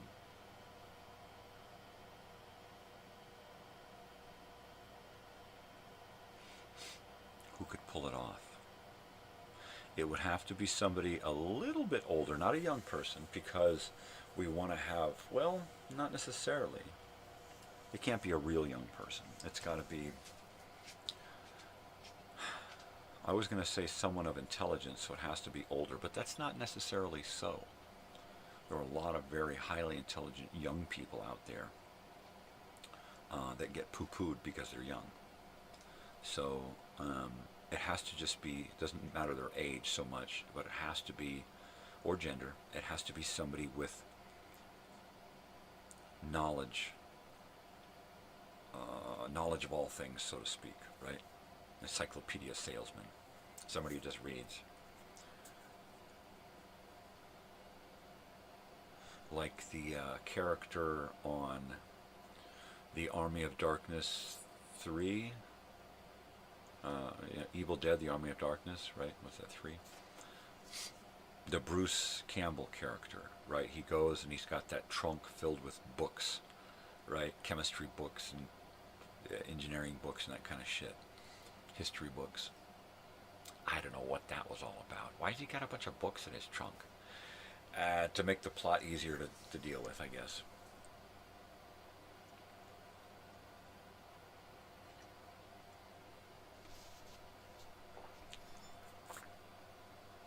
So maybe one book, because when you show up on the island, when you spawn, you usually get a few items in your sack, right? He said sack. So one of those items can be a compendium of all knowledge, right? And it can basically be the book of Minecraft, right? How to do this, how to do that. So basically, as the game goes on, the movie, this character learns more and more about how to do what and where. In fact, we can go through like half a movie before this guy even finds a village, right?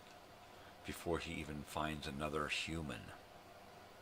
You know, maybe he finds a village and then is totally bewildered that he can't speak their language and they look nothing alike. He's human, they're Goonie, right? So, so what's up with that? And then, you know, maybe he's just out wandering around one day and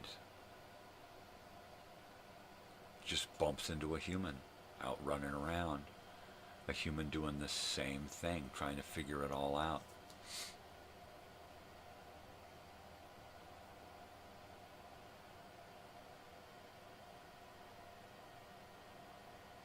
And they become the first couple. Aw, isn't that special? Adamo.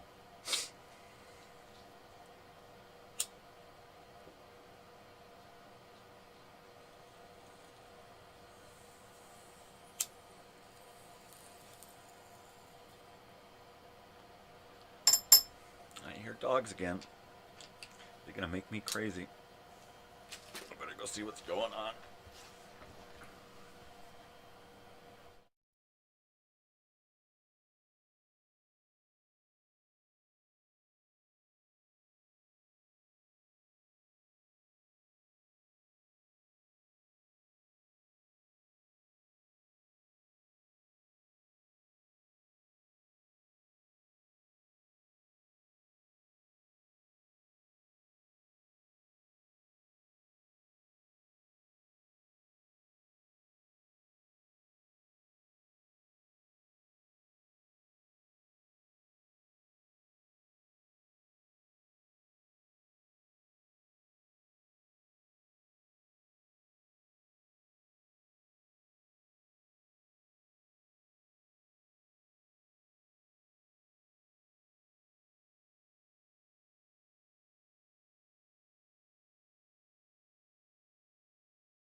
Dog in, dog out. Dog out, dog in. Hot diggity dog. Hot diggity dog diggity. Diggity diggity schmiggity wiggity.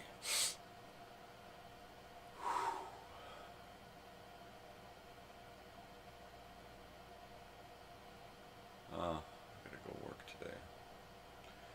Gotta go to work. But the good part is that I'm not doing a nighttime show. I'm just doing Minecrafting, so I don't have anything to get ready for.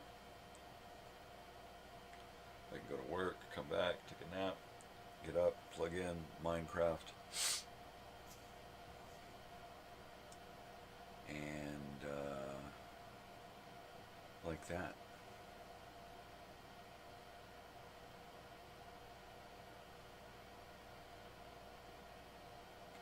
And I think what I'm going to do is I'm just going to keep exactly what I've been doing. Right? And then I'll only do it once a week. I may do once a week without being on YouTube.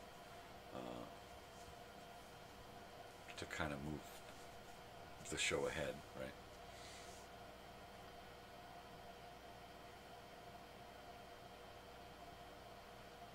Because I've been on a couple of times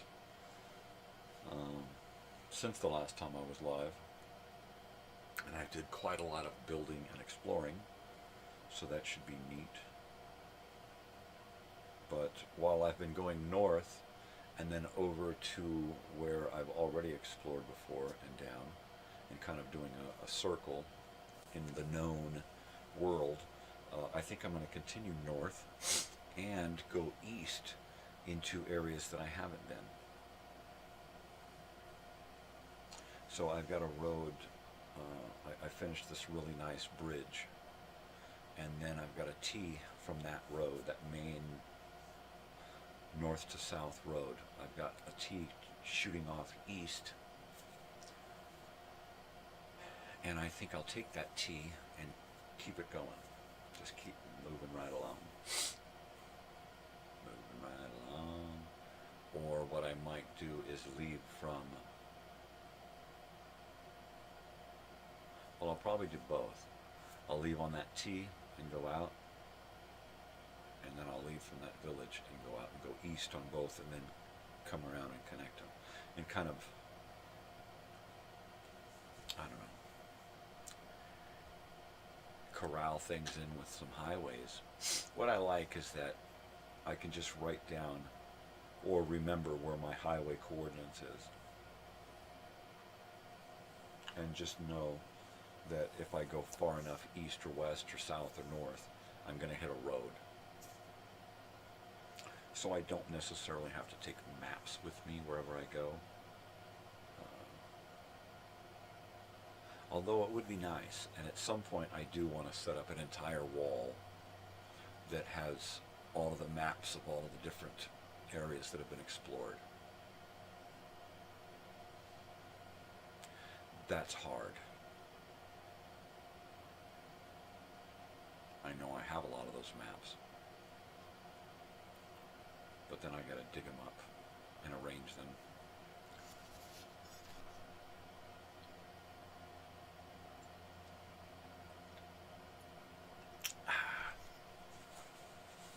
Wow. Am I gone? The show's half over. Yeah, well, what are you gonna do? It ain't much of a show, really. It's just me going on and on and on. But that's okay. Somebody will get a kick out of it somewhere.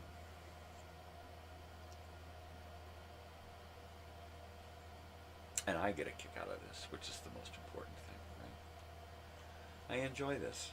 This is my time. This is my me time. This is the time that I spend just doing whatever the hell I want to do, you know?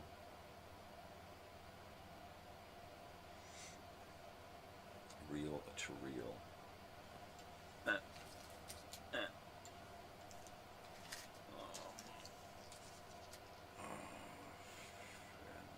Videos.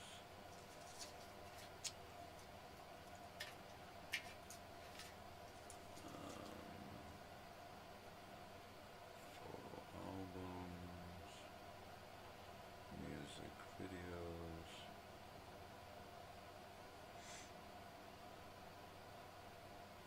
those will be some original content that will be pretty easy to get put together.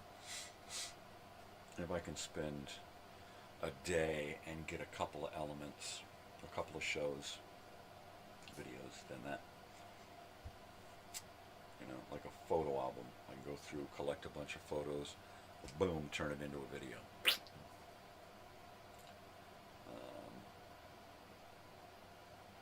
Yeah.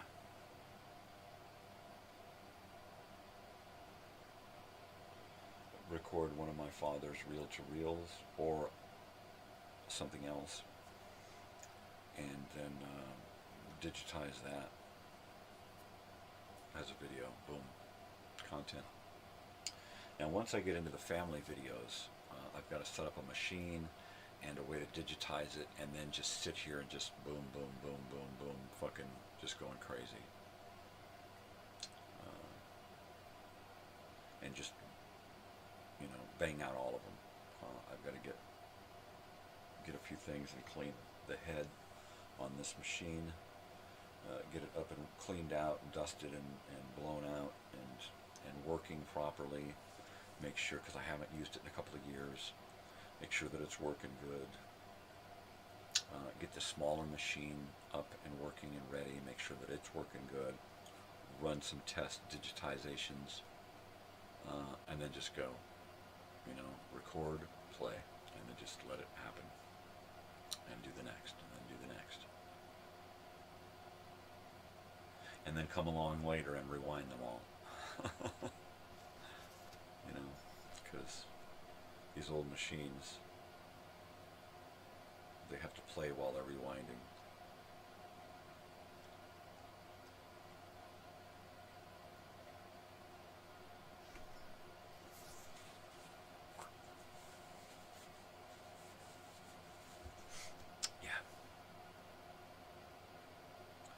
And if I can't get it to work, then I'm going to find somebody to digitize these things for me and drive them to them and get it done. Or get another fucking machine. Or send this machine into somebody and have them fucking clean it up for me. I don't know, whatever it takes. But this is like my final go at this. I've also got to get more external hard drive memory.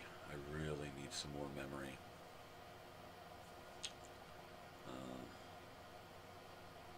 Yeah, and then I got to start putting stuff onto other forms of media, DVD, VHS, whatever, thumb drives. I got to spread it around. I don't want it to.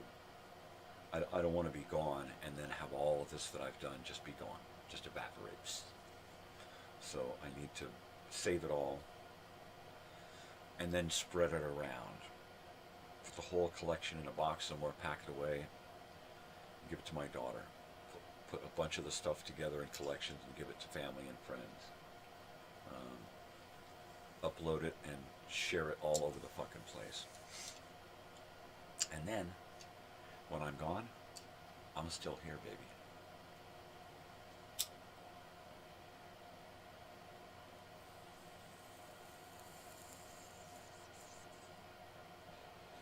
As in old Egypt and Minecraft, I'm just building my pyramids. Remember me. Because that's all we got. To be remembered. And will you be remembered good or bad? I'm sure a lot of people are going to remember me bad. And there'll be a few that remember me good. And then most people won't remember me at all. Which is why I'm trying to do this, right?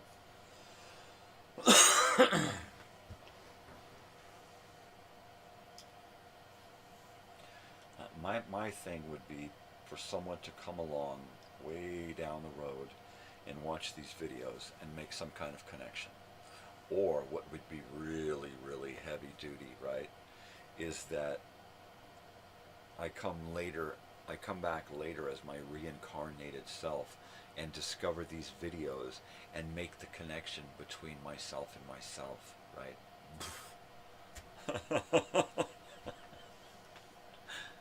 That would be crazy.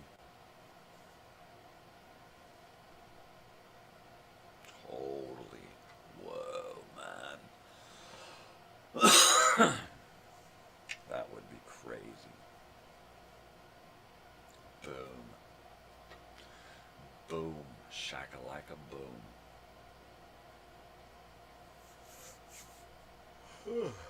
Hey-ya. Hey-ya hoa, hey-ya hoa.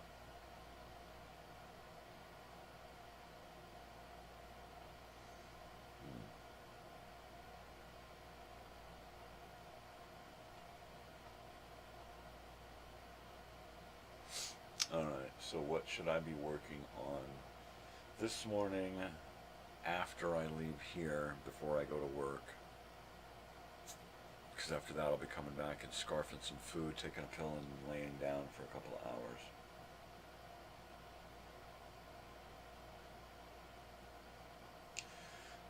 Friday's show is probably the most pertinent thing to be working on.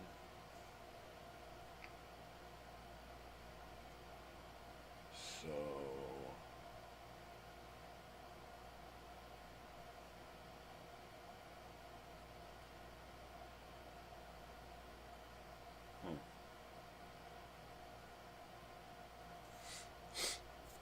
and the whole music thing, right?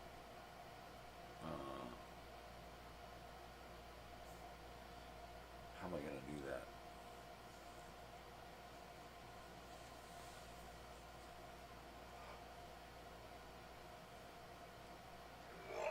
I like the idea of playing 4-song blocks. If I could just figure out how to bring in key-in graphics over the top of my image, then, you know, what is that, upstream or downstream or something?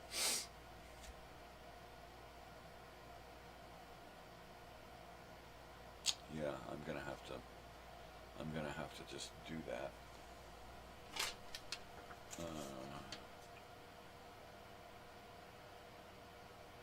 Yep.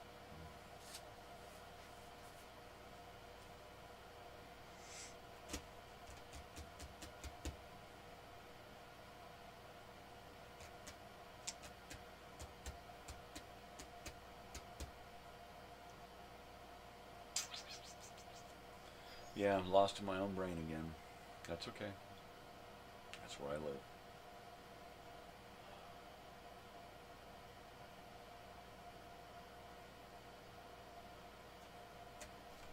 That's it. No more coffee. No more.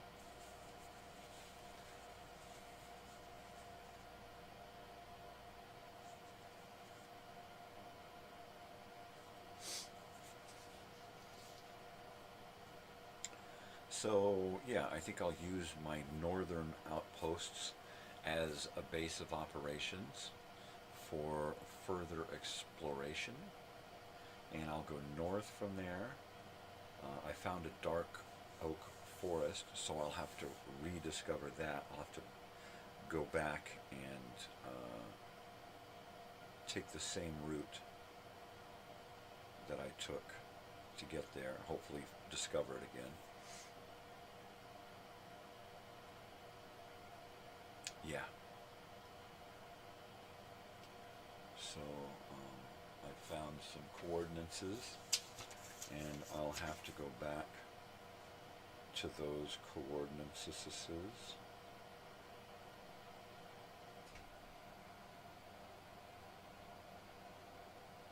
and see where it gets me. Yeah.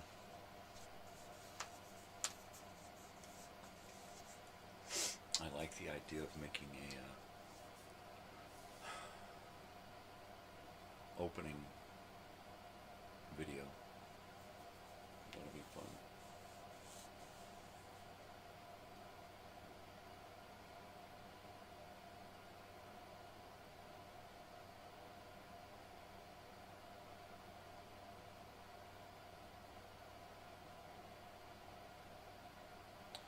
Totally, man.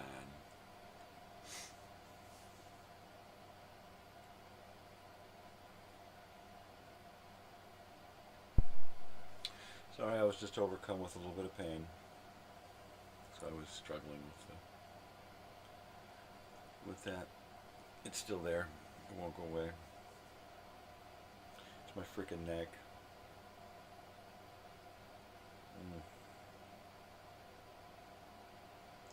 Things just don't work right anymore, you know?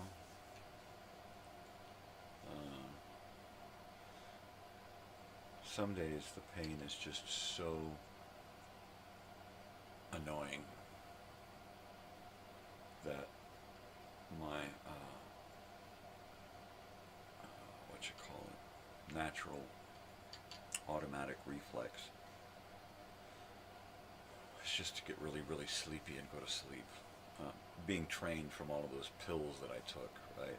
Because that's all the pills did, was they made me sleepy and made me go to sleep. So my body, Pavlov's dog, you know, I'd get pain and now I just want to go to sleep, right? So, it's hard to struggle through that too. When the pain becomes so overwhelming, all you can think about is just laying down, propping your head and your neck and your back up so that you're as comfortable as possible, and then just going, right? And then with that sleep comes relaxation, and if you put yourself in the right spot, you can wake up feeling a whole lot relieved from much of the pain. It never goes away. It's unrelenting. It's always there. It's been there for over 10 years now. The neck and back pain. More so since that car accident a few years back.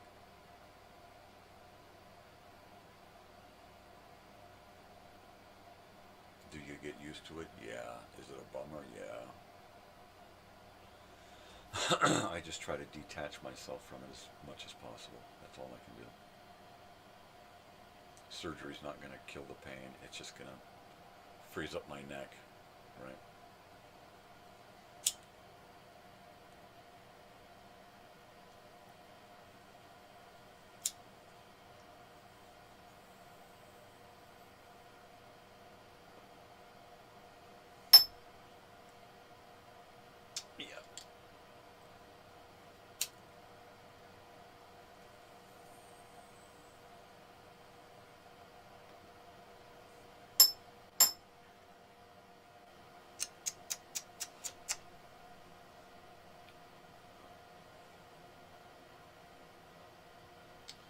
So, yeah.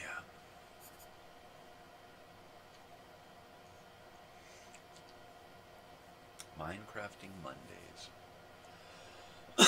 Monday Minecrafting with Crazy Old Weird Bearded Guy. That sounds, because it's Minecrafting. So Monday Minecrafting with Crazy Old Weird Bearded Guy. Episode 1, number 6.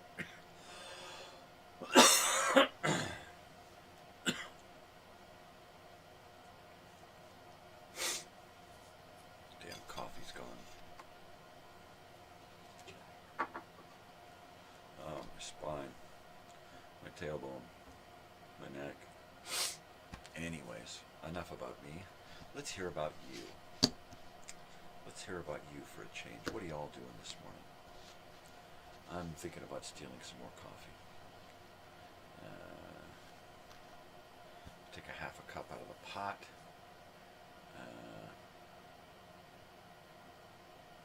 Maybe put a little bit in the hopper. I'm gonna do it. I'm gonna get some more coffee. Be right back. Don't go nowhere.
All right, I'm back, baby. Oh, yeah. Scaldage. Coffee, coffee, coffee, coffee, coffee. I still got an itchy eye. There's probably a sty in my eye. Look into my eye. That coffee looks hot. Hot, sweet, and hot. It's got to be sweet. It's got to be hot. So,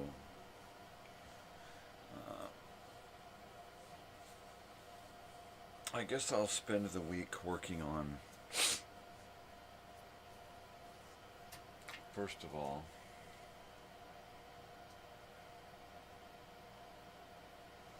this one here, nighttime.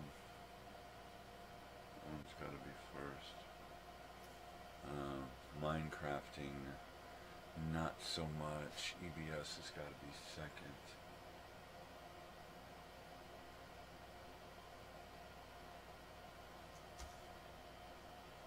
And then Minecrafting third. And then original content fourth.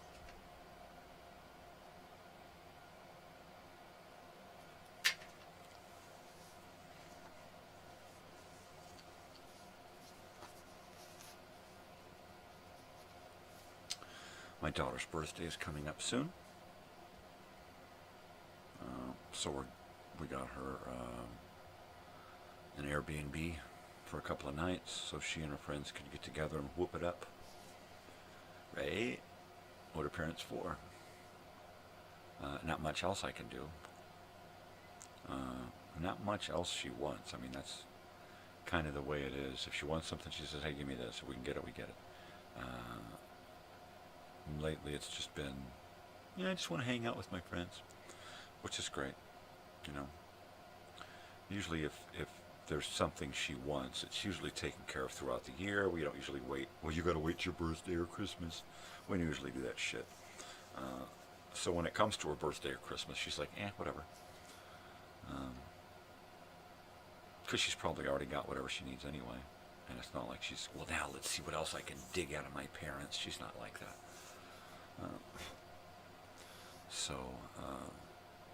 She's always been one who's not been concerned with gifts and presents and birthdays and stuff,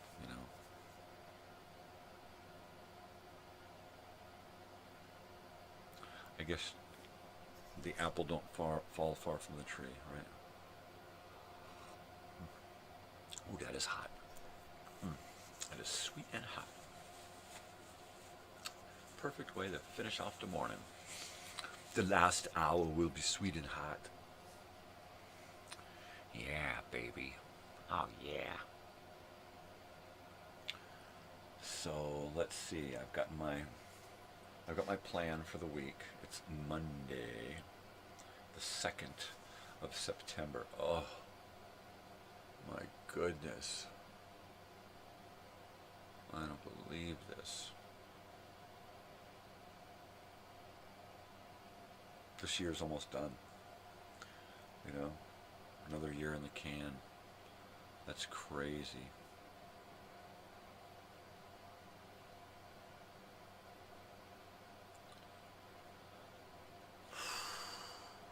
A lot of shit happened this year. My goodness.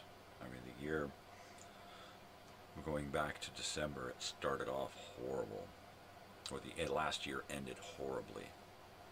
But it also ended awesomely because I started my show. This show. The season 1 version of the show. And this is the 3rd season, and I'm about ready to figure out how to start up another season of this, right? I think I am going to do, rather than do a morning show like this, I think I'm going to break it up into individual morning shows, right? It'll be Monday Movie Memories with Crazy Old Weird Bearded Guy. Totally Television Tuesdays with Crazy Old Weird Bearded Guy. Old Time Radio Wednesdays with Crazy Old Weird Beard Guy. Flashback, Throwback Thursdays and Flashback Fridays, right? And we'll create individual morning programs with some kind of routine, right? And I'll pick a movie and talk about it. I'll pick a TV show and talk about it, and then just get into in depth. And I think that's going to be season 4, where I do the same thing as I'm doing now, only we focus in on one particular movie or element or whatever.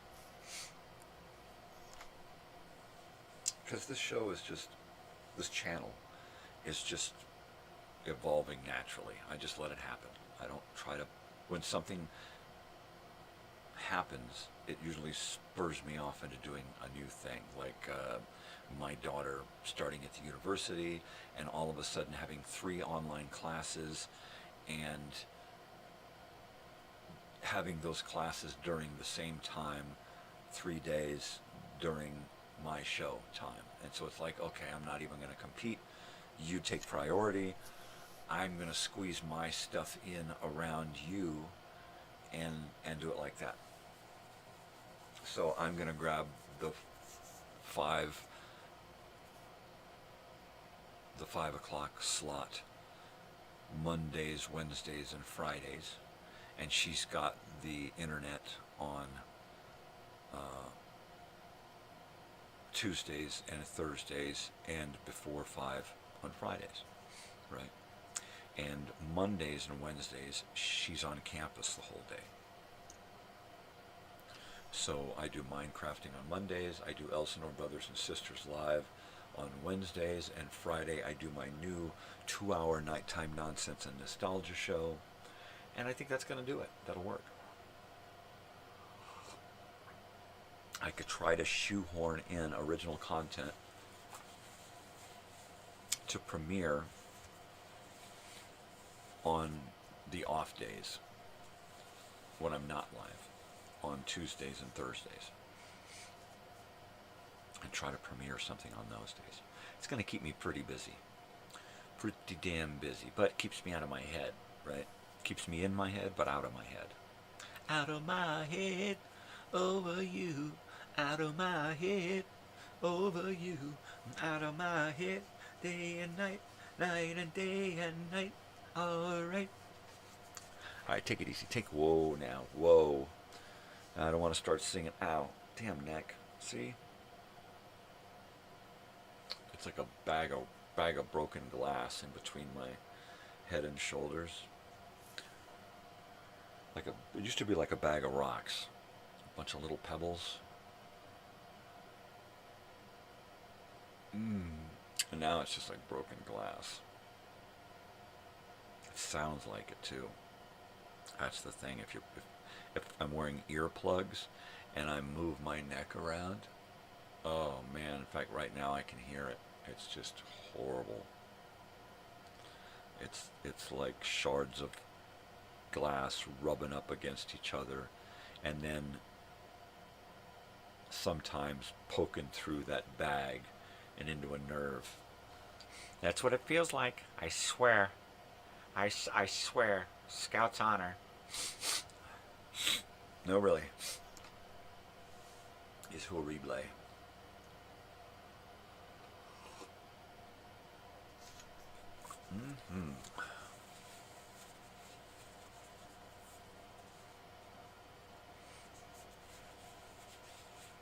Yeah.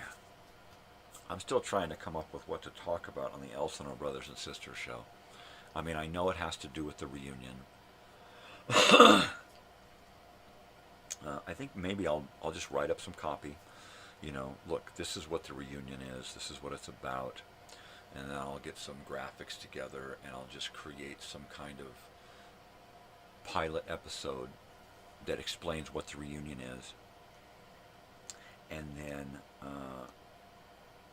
show the first shirt or two. Probably I'll just start off with one shirt. It's like I'll do a show, right? and try to do it every, what do you call it? Every week, right? I'll be right back. Hold on a second.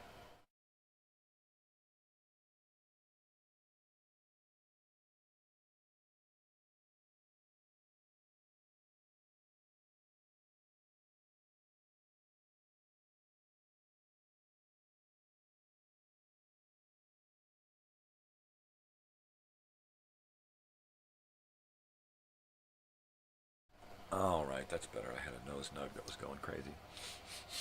Now I can breathe. All right.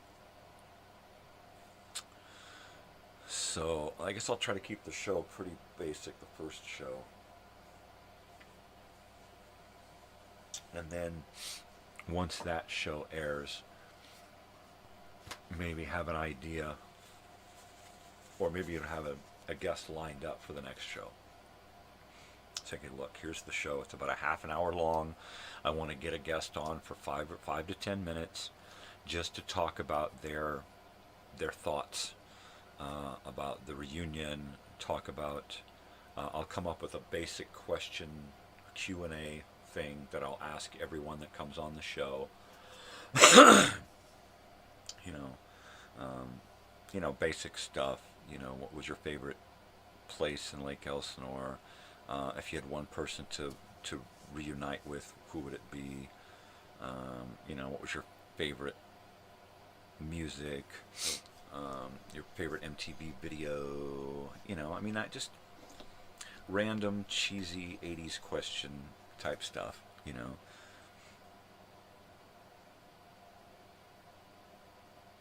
Come up with a nice Q&A, and get people in on the whole event through the use of a live show once a week. Pops up something that has nothing to do with me, just has to do with Elsinore, the reunion, and the people involved, right? I'm just the moderator, I'm just the host, I'm just the guy putting this stuff together. It's not about me, right? And I need to put that across. It's about you and who you invite. And that's it. My part of it is just setting it all up. I can invite everybody in the world and nobody's going to show up, right? For me. If everybody decides to come for other people, everybody's going to show up. And then I win. It's a win-win. Put on a great party. And see a whole bunch of people that I haven't seen in forever. And make a whole bunch of new friends, right? And there's going to be a whole bunch of new people there too. It's not exclusive to people who lived there then. People who live there now. People who've, heard about the place but never imagined going are going to show up. Friends and family of people who are no longer here. That would be great. So we'll see. We'll see. What I'd really like to do is be able to get a big giant vacation rental right on the beach with a ton of beach and get everybody set up camping in that space, right? Your RVs, your trailers, your tents, an Uber ride to your Airbnb or vacation home or hotel, whatever.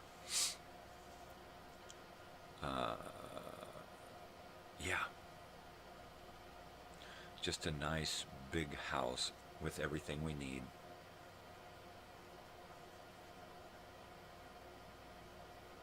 And I'm figuring a shirt or a donation of about $100 is going to get you a shirt and a half-price ticket, right?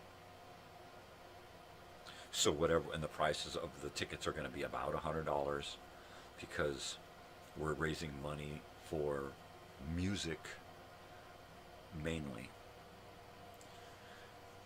And the $50 that you pay when you get there will be, so if you get a half off voucher with your t-shirt, then that means when you show up, you can do that again. right? Pay for the rest of your ticket and get another t-shirt for another $100 per day. All right, and it's going to be cheap because I can't fit the bill on this. I mean, this is way beyond me. You know, I can come up with ways to raise the money and figure out how to spend it, right? But you guys are going to have to do the donating in order to make it work.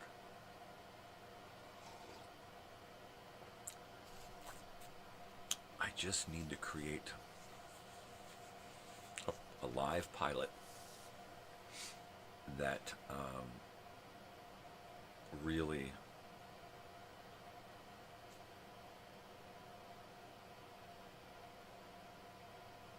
gets people excited about this.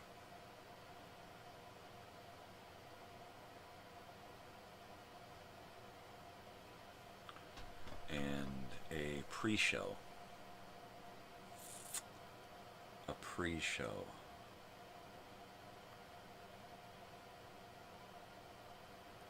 All right.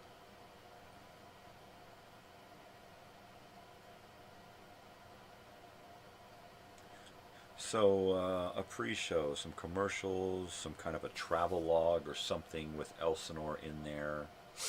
I've got a little travel log movie about the Ramona country, right? And Elsinore has a little tiny little snippet.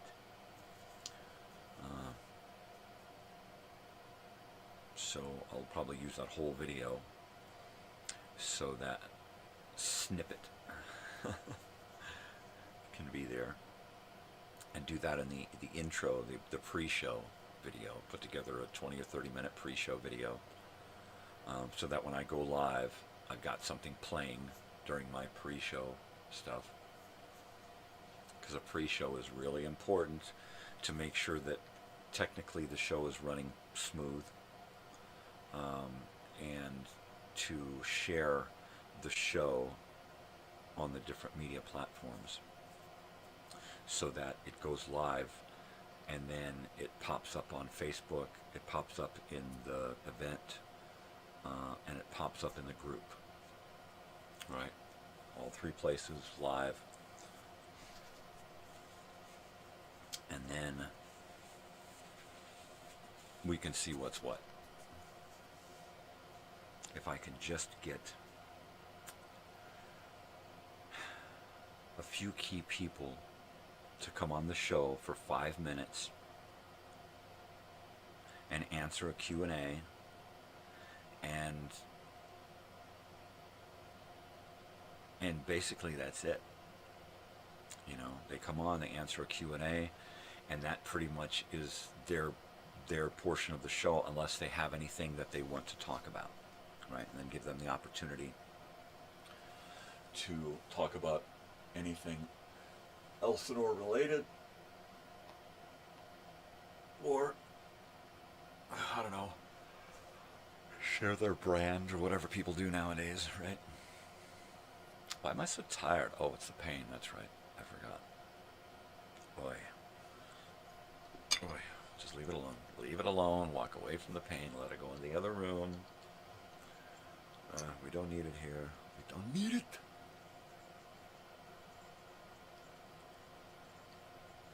Yeah. I'm real excited. Really excited.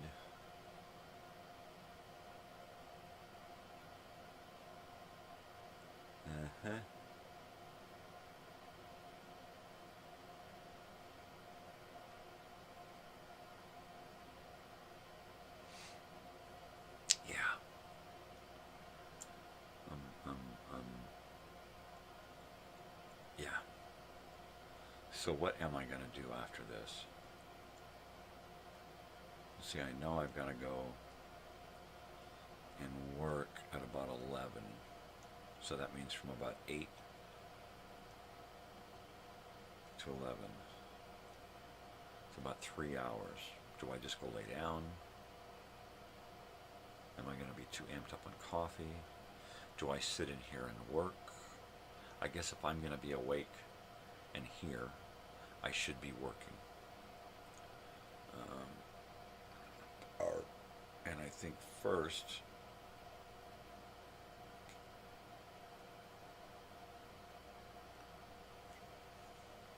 I'll put together an end, a closing for the Friday show, and then pick all of my elements for the show, figuring about a 3-minute commercial block. So that's about 6 commercials.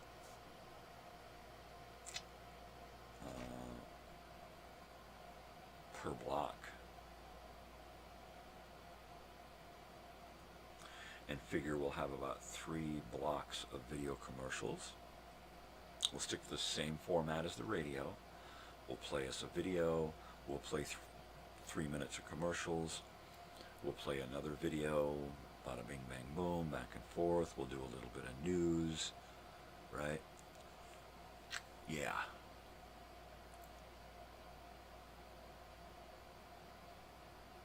Yeah.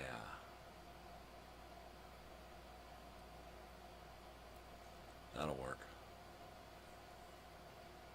That'll work.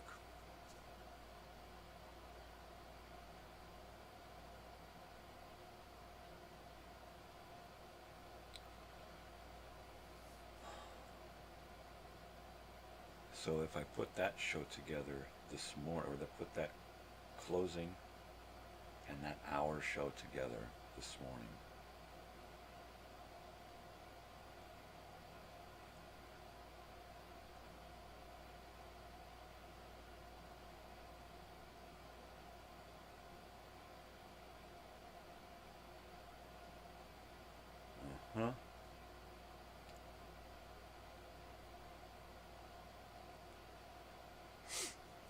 and then, so I've got to come back after about an hour's worth of video stuff. I've got to come back at the end and close the show.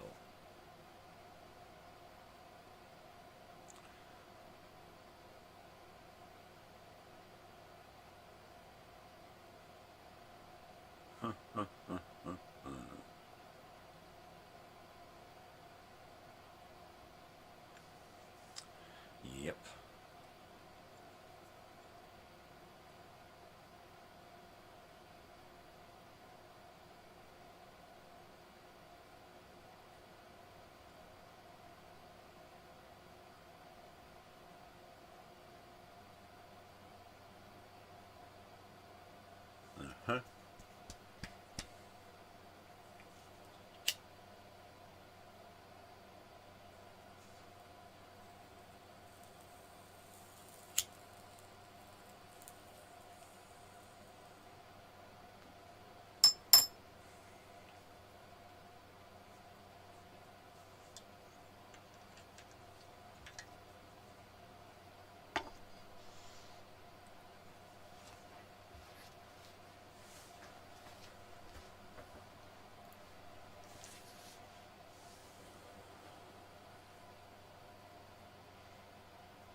Let's see, I need to get with Robert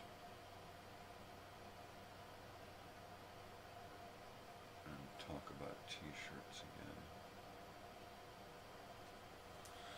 He's my one and only confidant on this so far.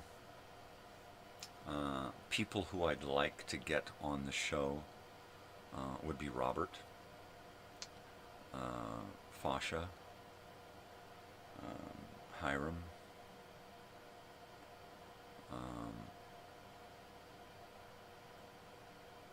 any of the Vonderschmidts, or Joyce. Yeah, I mean, my goodness, it's Gary, Henry, so many people, you know.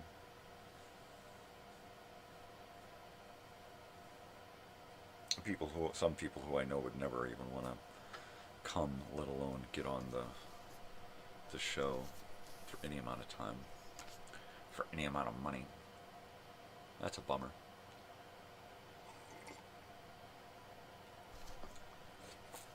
I mean, I'm willing to put aside a whole lot of bullshit to make this happen. I'm hoping others will do the same. You know, put aside your hatred for California and the politics and the people and the freeways or whatever, the costs, and just come. We're gonna hold it in a spot where if all you want to do is show up and not go anywhere but stay in that one camp spot so that you don't have to see the rest of the world, then do that, and we'll provide everything for you. You know, let me know ahead of time that you're going to be there, and I'll set up a tent and an air mattress and get everything ready for you to show up and get into your tent, you know. Yeah. People can send their camping gear ahead, and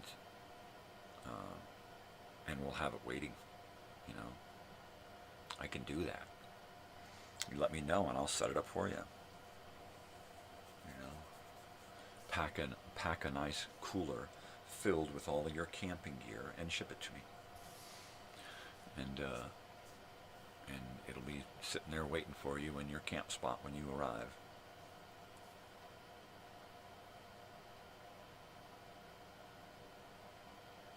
Totally.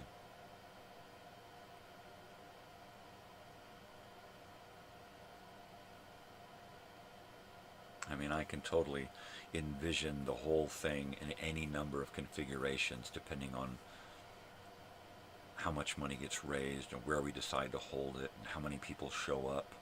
You know, all of these factors can change that picture in my head in any number of directions. And it's just, you know, it's also flexible, you know. 12 people show up, but we raise, you know, 10 times the money. Well, then we have a good old time, you know. We're not going to have the live music that we planned on, but we're going to have a good old time. We'll have live music. It just won't be, you know.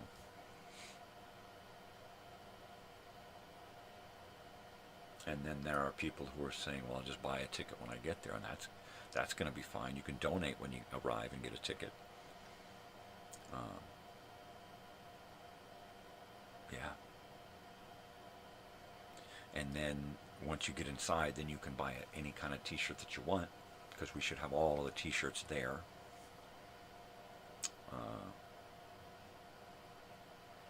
And hopefully by then there should be at least a half a dozen to a dozen different styles of t-shirts. And hopefully we'll sell them all out. Hopefully we'll sell out a shitload of stuff before we even get there.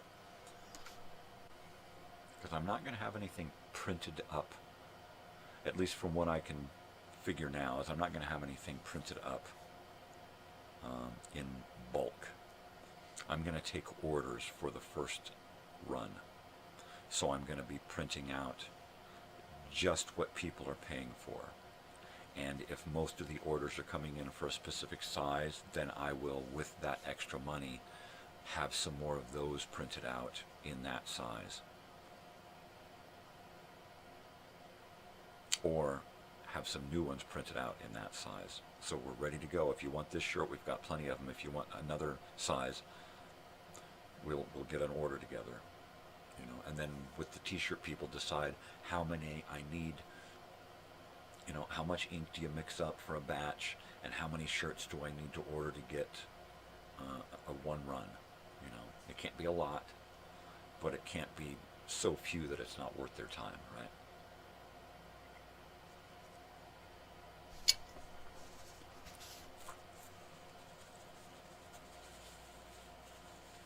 And hopefully by using the show and wearing the shirts on the show, I will be able to,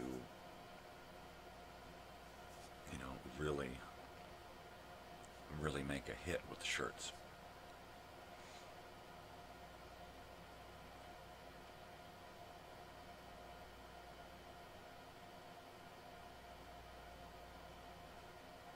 So I think what it's going to probably be is $50 a shirt and $100 for a shirt and a discounted ticket, which means whatever the price of the tickets are, you get 50% off. And the tickets are going to wind up being about $100 a night or $100 a day, right? So that includes camping, entertainment, and food, right? That's a pretty damn good deal. Not all of the food. It'll be, for the weekend, you're going to pay, a few bucks here and there if you want other food.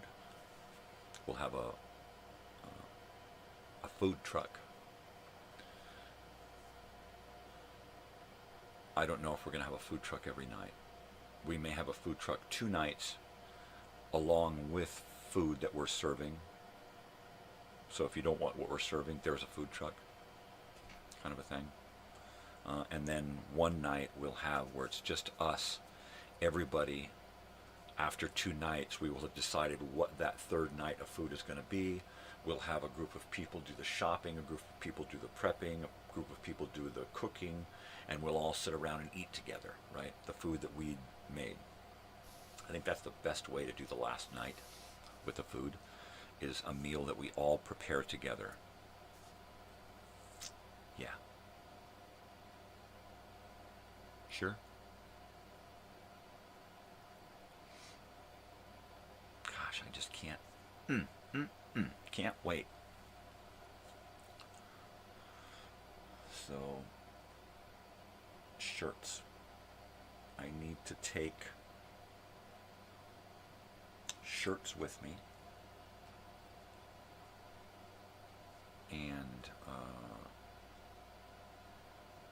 at least 2 ideas that they're going to be able to knock out relatively cheaply.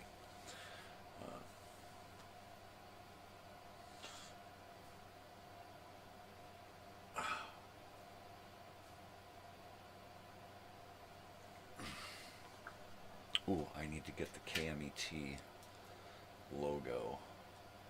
Shirts.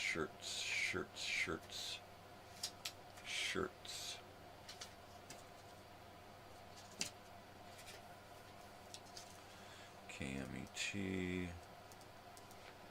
logo.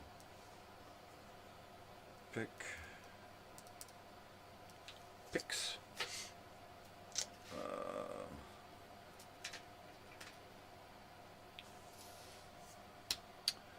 Yeah.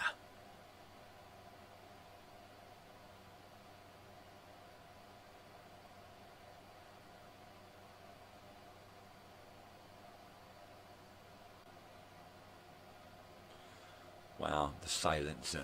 All right, I'm going to take a whiz. I'll be right back. Don't go nowhere.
I'm back, baby.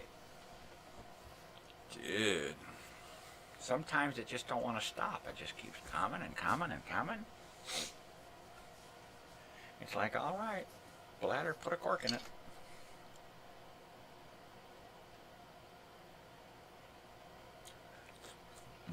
Yeah, I wonder why. Yep. Okay. So what's the plan, Stan? To get extremely irie, man. Make a selection for the show. God, I wish work would pick up so I could start mailing shit out. Right? Am I caught?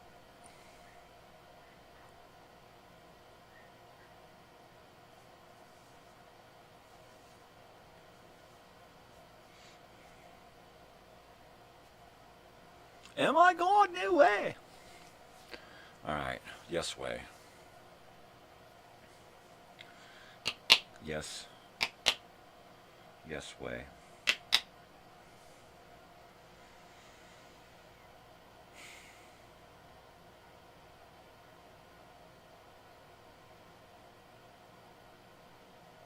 There I go again. Drifting off. Yeah, it's a bummer that I can't play music while I'm doing this show, or the Minecraft show, or, you know, any of the other programs that I'm doing without having to deal with copyright stuff. The nighttime show, it's different because I'm playing old stuff and I'm playing stuff it's allowed, but I can't monetize the channel, and it's not viewed in a few areas, and there's all these stipulations, and I'm using it for historical and educational purposes, as well as its entertainment value. But you know, I think that it's going to be deleted in a year or something after it's first uploaded. I don't know, I'll have to look into it. Yeah, I've got a bunch of crap that I need to do with YouTube and editing programs and audio and video hardware and sound stuff. There's so many things that I have to deal with just to kick this channel up a couple of notches from where it is now. And it's just a matter of, you know, taking the time to sit and deal with it. And okay, I'm going to do this, and I'm not going to do anything else until I get this done. And basically it's learning the new software and the new hardware, because I'm using it in its most basic, you know, fashion. It's doing its job, but it can do so much more. So yeah, so like there's that. And if I can figure out how to key up graphics on my outgoing computer and use a downstream key, then I should be able to pop stuff up on the screen there as it's leaving, and pop up some graphics there. So I've got to figure that out. I've got to figure that out.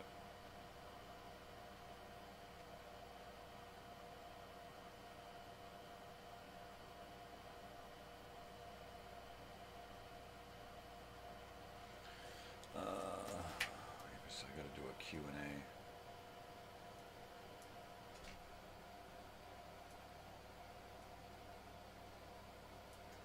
I've got to get that Q&A done. Maybe Robert can help me with that too.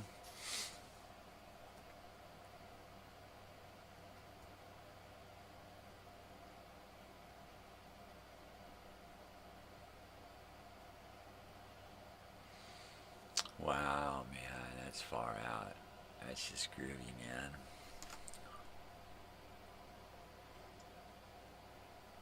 I'm going to lose myself in that Q&A. I'm going to write down so many fucking questions. that I'll have to narrow it down to like a dozen questions, right? Okay, here's the list of questions that you're going to ask, and you try to get this done within about 5 minutes, right? 5 to 10 minutes, I guess. Let's say,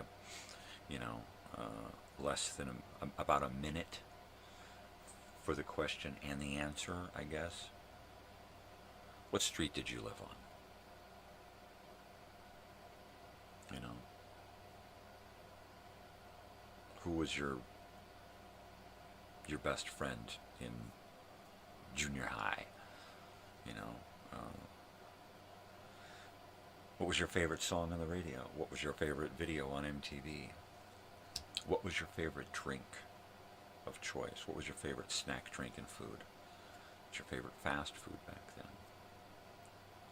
What was your favorite home-cooked meal, right? Just basic questions, you know. Favorite TV show, movie.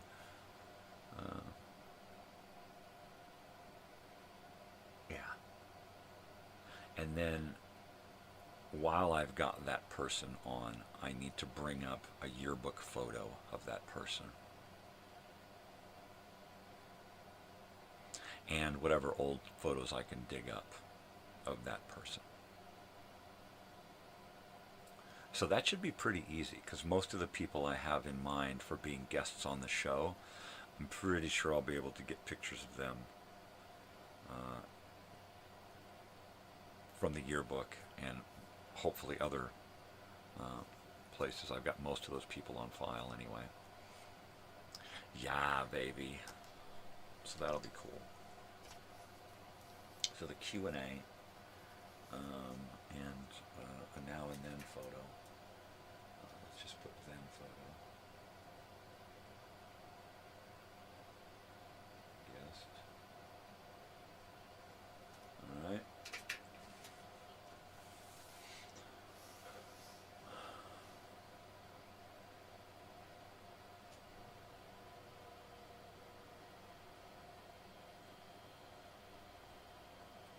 Yeah.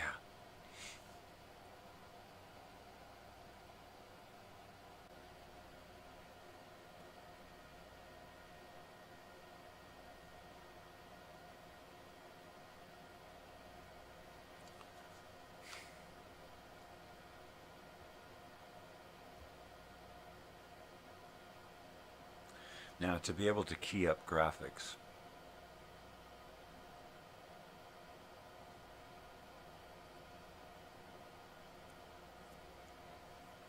right?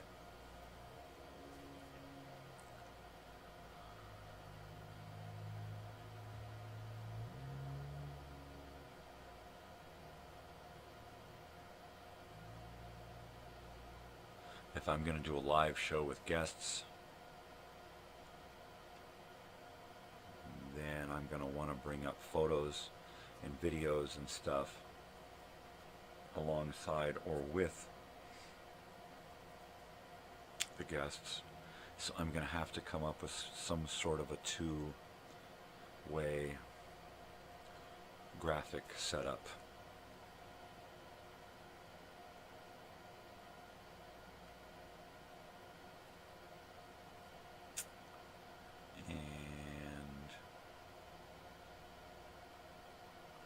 Unfortunately, the way it's set up now, if I'm live over here and I've got somebody live over here coming in and we're both going out over here, the person I'm live with over here has a one-way conversation with me, right? They don't see any of the other graphics that's going out. They don't see themselves going out. They don't see the picture that I have going out. All they see is a video conference. That's it. On this stuff over here with a different mic and a different camera.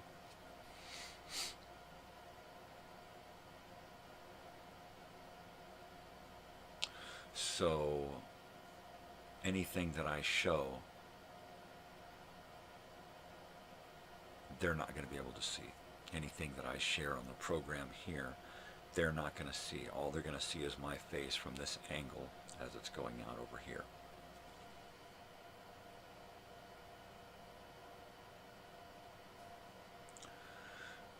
Okay.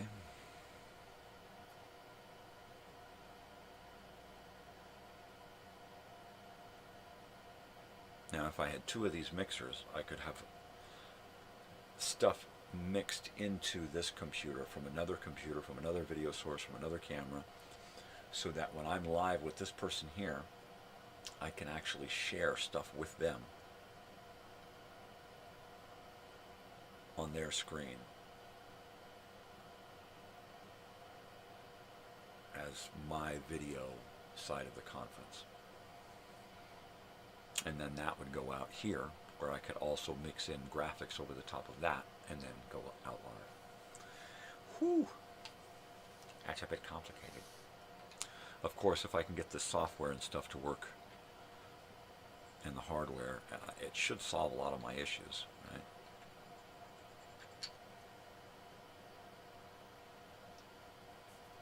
But I think for now, just being able to play video going out, so I can start my show, have somebody waiting in the wings on a video call, and then bring them in, do the Q&A, and then let them go and finish the show, right? So basically for the pilot, I can come on, I can do my 5 to 10 minutes of, hey, here's who I am, here's what my channel is all about, and here is the reunion, and here's what the reunion is all about. Here's when it is, here's what's going on, yada, yada, yada, to go into that for 10 or 15 minutes, and then bring on a guest. The guest can be watching all of this, right?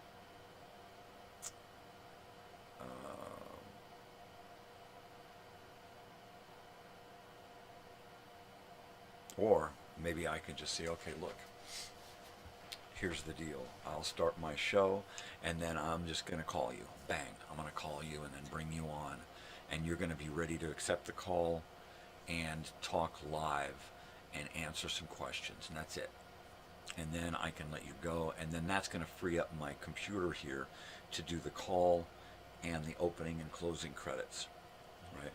Do my opening credits, dismiss that video, do the conference call, dismiss the conference call. That frees up my video again, and then I can go back and do the end credits.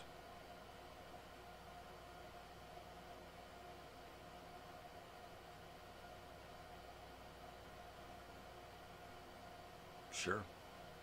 And keep it about a half an hour long. We don't want to have it so long that people lose interest. We don't want to just get there and go, what's going on, people?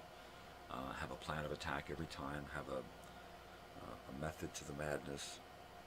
Have topics of discussion. Have the whole show kind of choreographed out. A little bit of copy written. A lot of notes.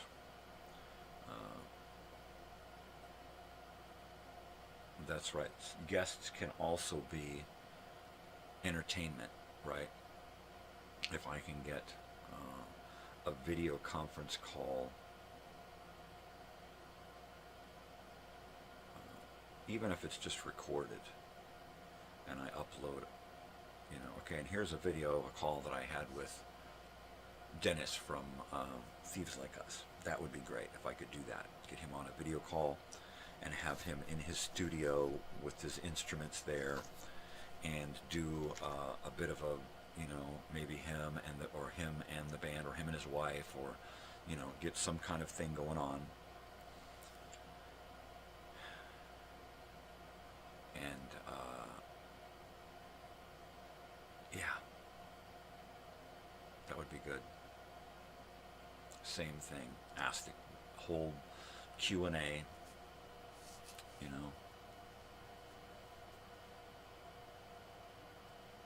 Yeah.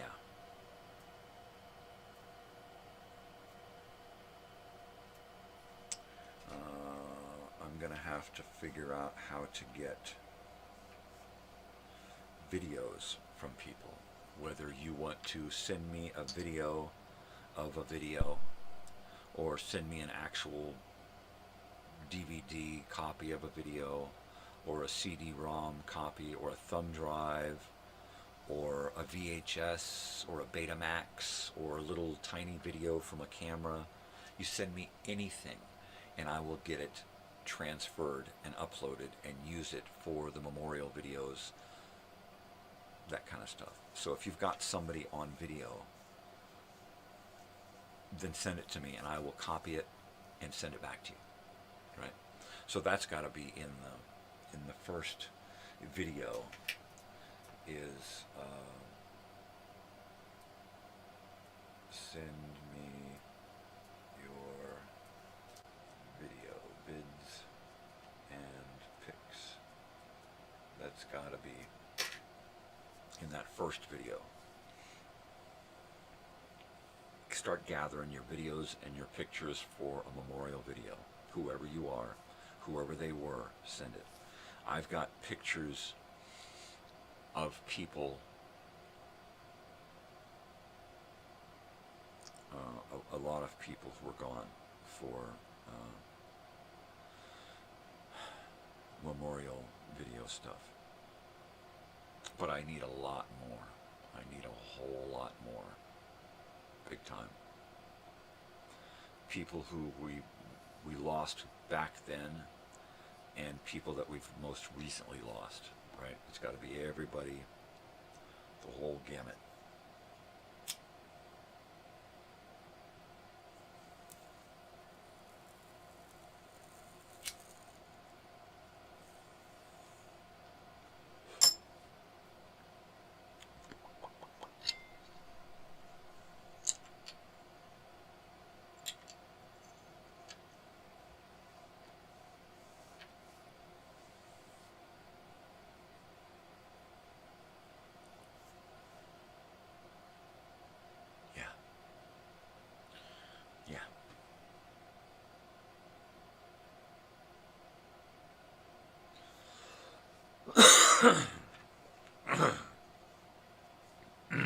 So I need to set up some more 3-ring binders.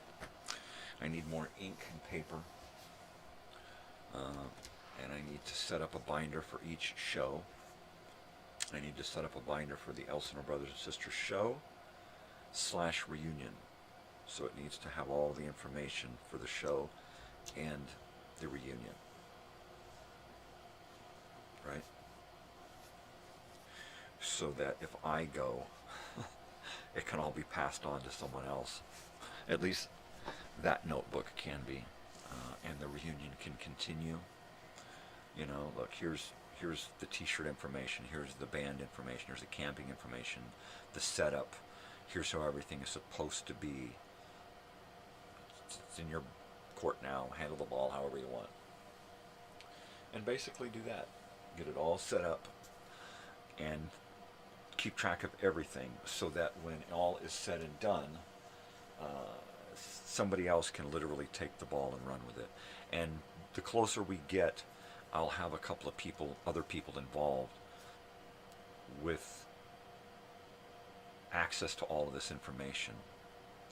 So if something were to happen to me, somebody else can just pick it up and run with it. All right, it's your game now. Make them co-hosts, make them co-administrators, make a couple of people, you know, completely involved peripherally, knowing that at any time they may have to take that ball and go. All right, get it to the end zone. I've taken it all the way. You got 5 yards to go. Right? And we got 15 minutes to go on this show, and it is in the can. And let's see.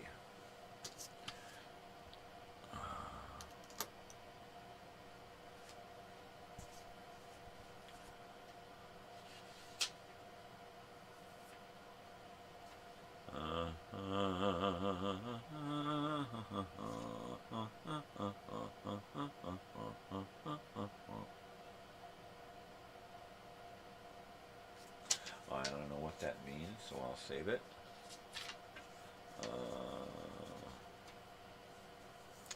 Yeah, I was going to do a morning drive show. I'll have to consider that. Okay, so we worked on that one. Let's see. Let's do that here. And this one here. Oh yeah. Oh yeah. So that's one. Let's put this one here. This is two.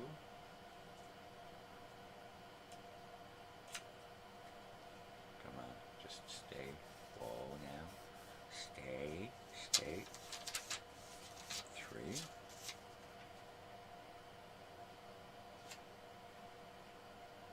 Stay. Whoa now. Stay. And some original content. All right.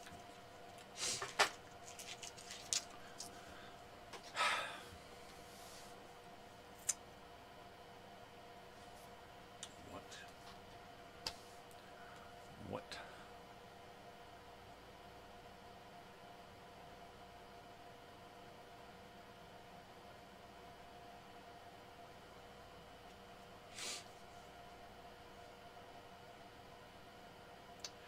Yeah.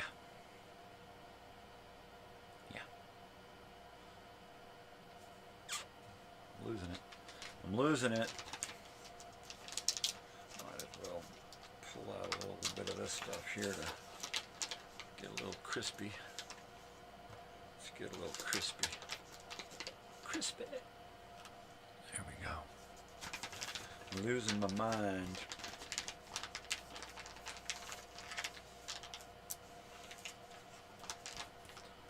Losing my mind.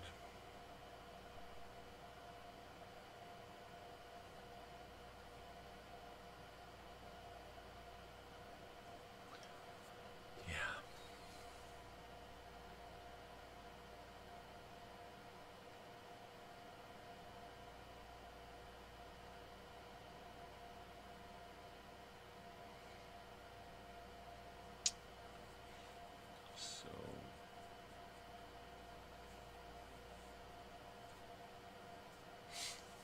So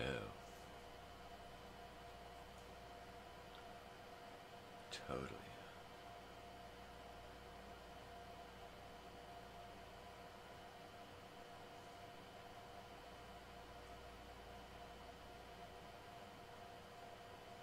Oh my God, no way.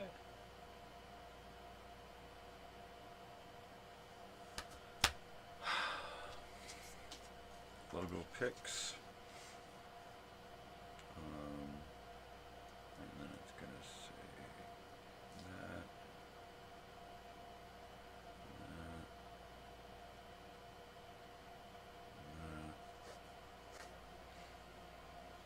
And then I need some t-shirts.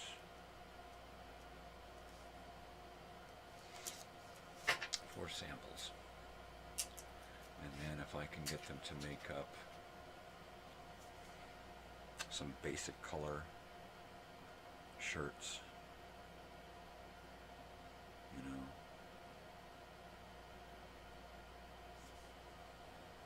I mean, one of them is going to be pretty ink heavy. It's going to be pretty heavy on the ink, but it's just white, just basic white ink. A lot of the shirts are going to be basic one-color shirts.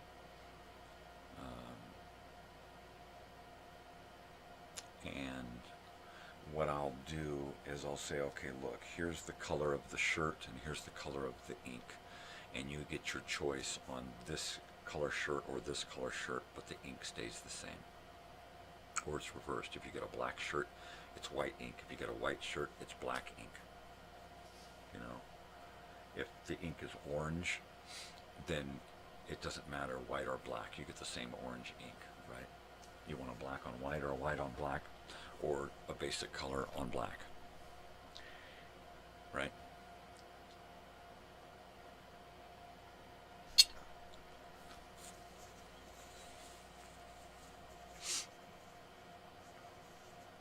I need a shirt that says this is not a scam. Right?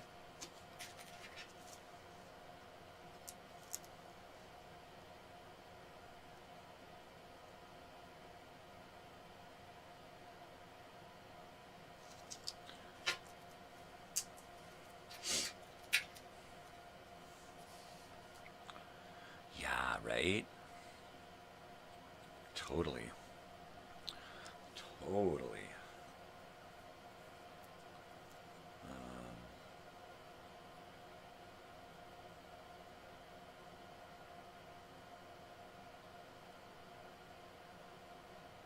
And my heart is in so much pain right now because there are people that I want to see there, who I want to be there, and these people, they either want nothing to do with me or I want nothing to do with them. But I still want to see them, right? It's so fucked up. It's so fucked up. They don't want to see me, I want to see them. I don't want to see them, but I want to see them, you know. I want to see the old them. Yeah. It's an emotional conundrum. It really is. It really is. So all I can do is plan the best party that I think people want and get people to invite the people that they really want to see and try to make it as entertaining and as fun a weekend so that no matter what, people want it to happen again.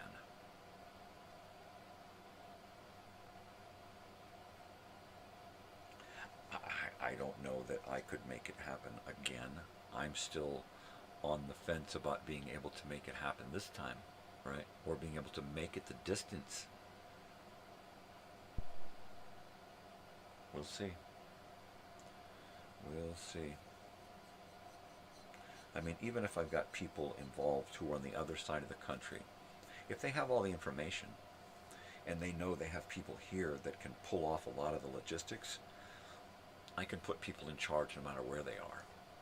And they just know that, okay, well, they need to be here the week of for at least a week to handle the wrap-up, right?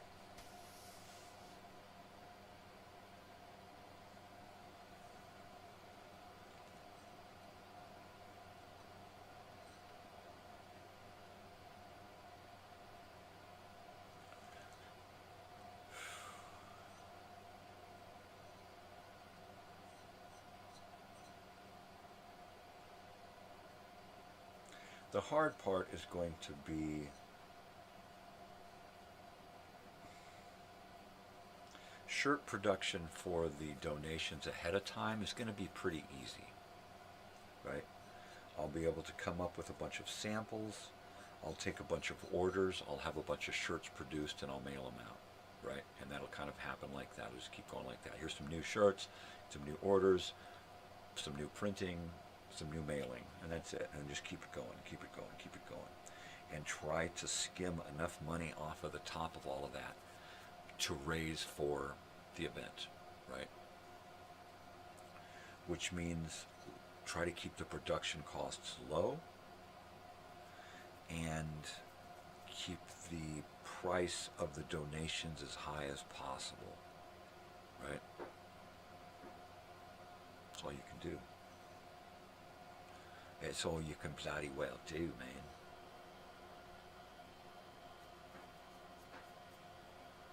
Some noises going on, jeez. Was it my house settling? Wouldn't surprise me. Wouldn't surprise me in the slightest, man, if the half of my house just kind of fell away. Ah, jeez, don't say that. Too late. Already said it. Already said it. It's been said.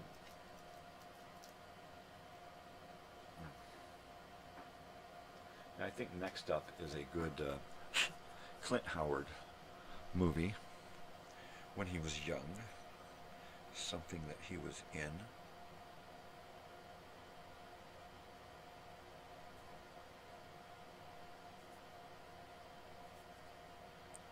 Right.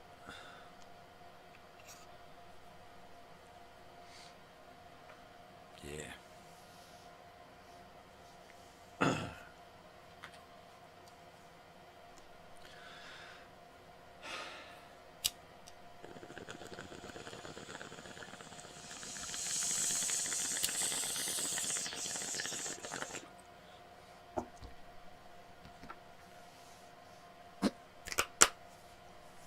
Okay.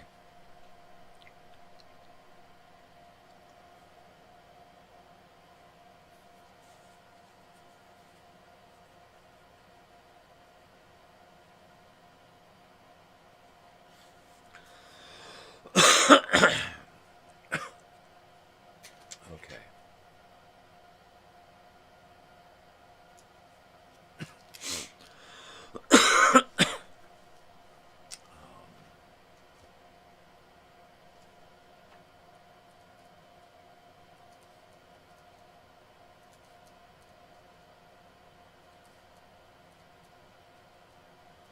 So we gotta have a video time trip intro for the second half of the nighttime show.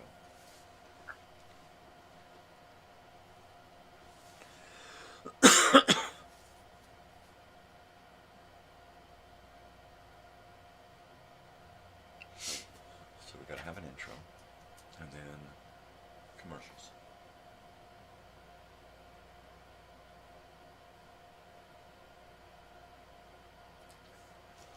Okay.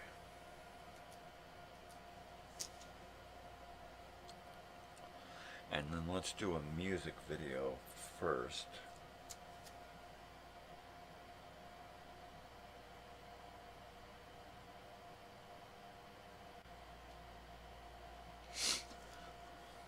I love myself because you love me.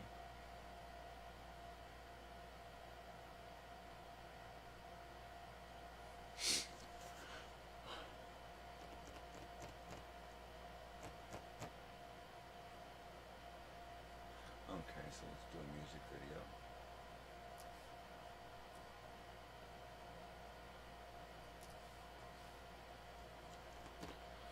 Some commercials and a TV spot.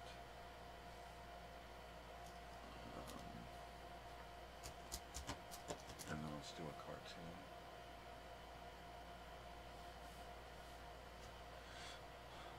Something from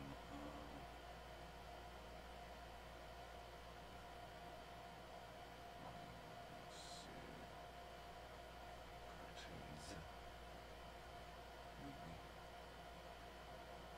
commercials, TV news,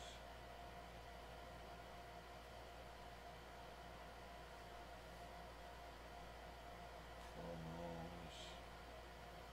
What do they call me?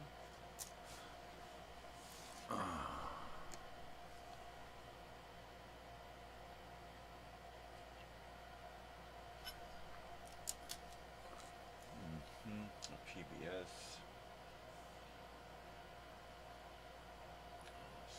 educational film.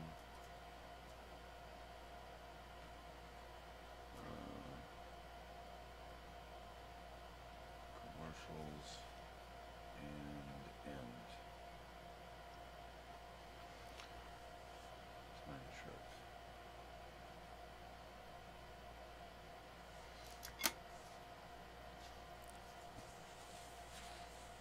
Okay.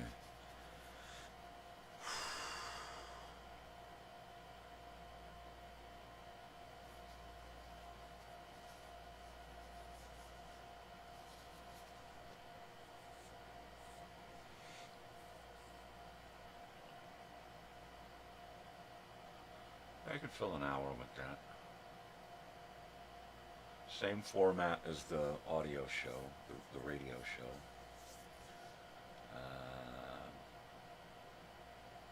And I can pre-edit all of this together in 1 hour, less than an hour block.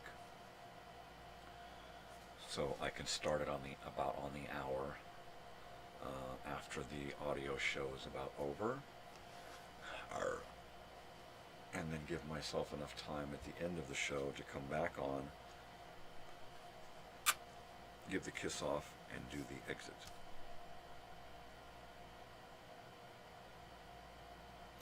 Or, put the end credits into the end of this video with a section marked that goes black where I fade into me and I say goodnight, thank you for joining me, and fade back into the then the credits roll, the end credits. So I could do something like that as well, which is what I want to do for the audio portion at the beginning, is start the show with my theme music still playing lower while I speak and begin the show. And then when that music fades and stops, I begin the show, right? Yeah.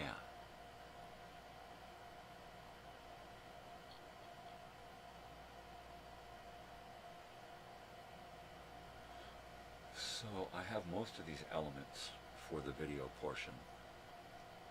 So it looks like I'm just going to have to gather up a little bit more. And at that, I am going to say goodbye for the morning so I can go take another leak and start putting this together. I can put this hour together in a mere couple of hours here and then save it. All right, people. I want to thank you for joining me this morning. It's been great. I've had a ball. I know you've probably been bored out of your gourd, and if you haven't been drinking coffee, you're probably asleep right now. All right. Yeah, I guess all I can say is thank you, thank you, thank you, and I will see you tomorrow morning, and I'll probably be here this evening for a little bit of Minecraft, so I'll see you then. All right, people. Take it easy. You know what to do. Be nice, be kind, spread peace and love, and most especially, stay weird, you bunch of freaks. Adios.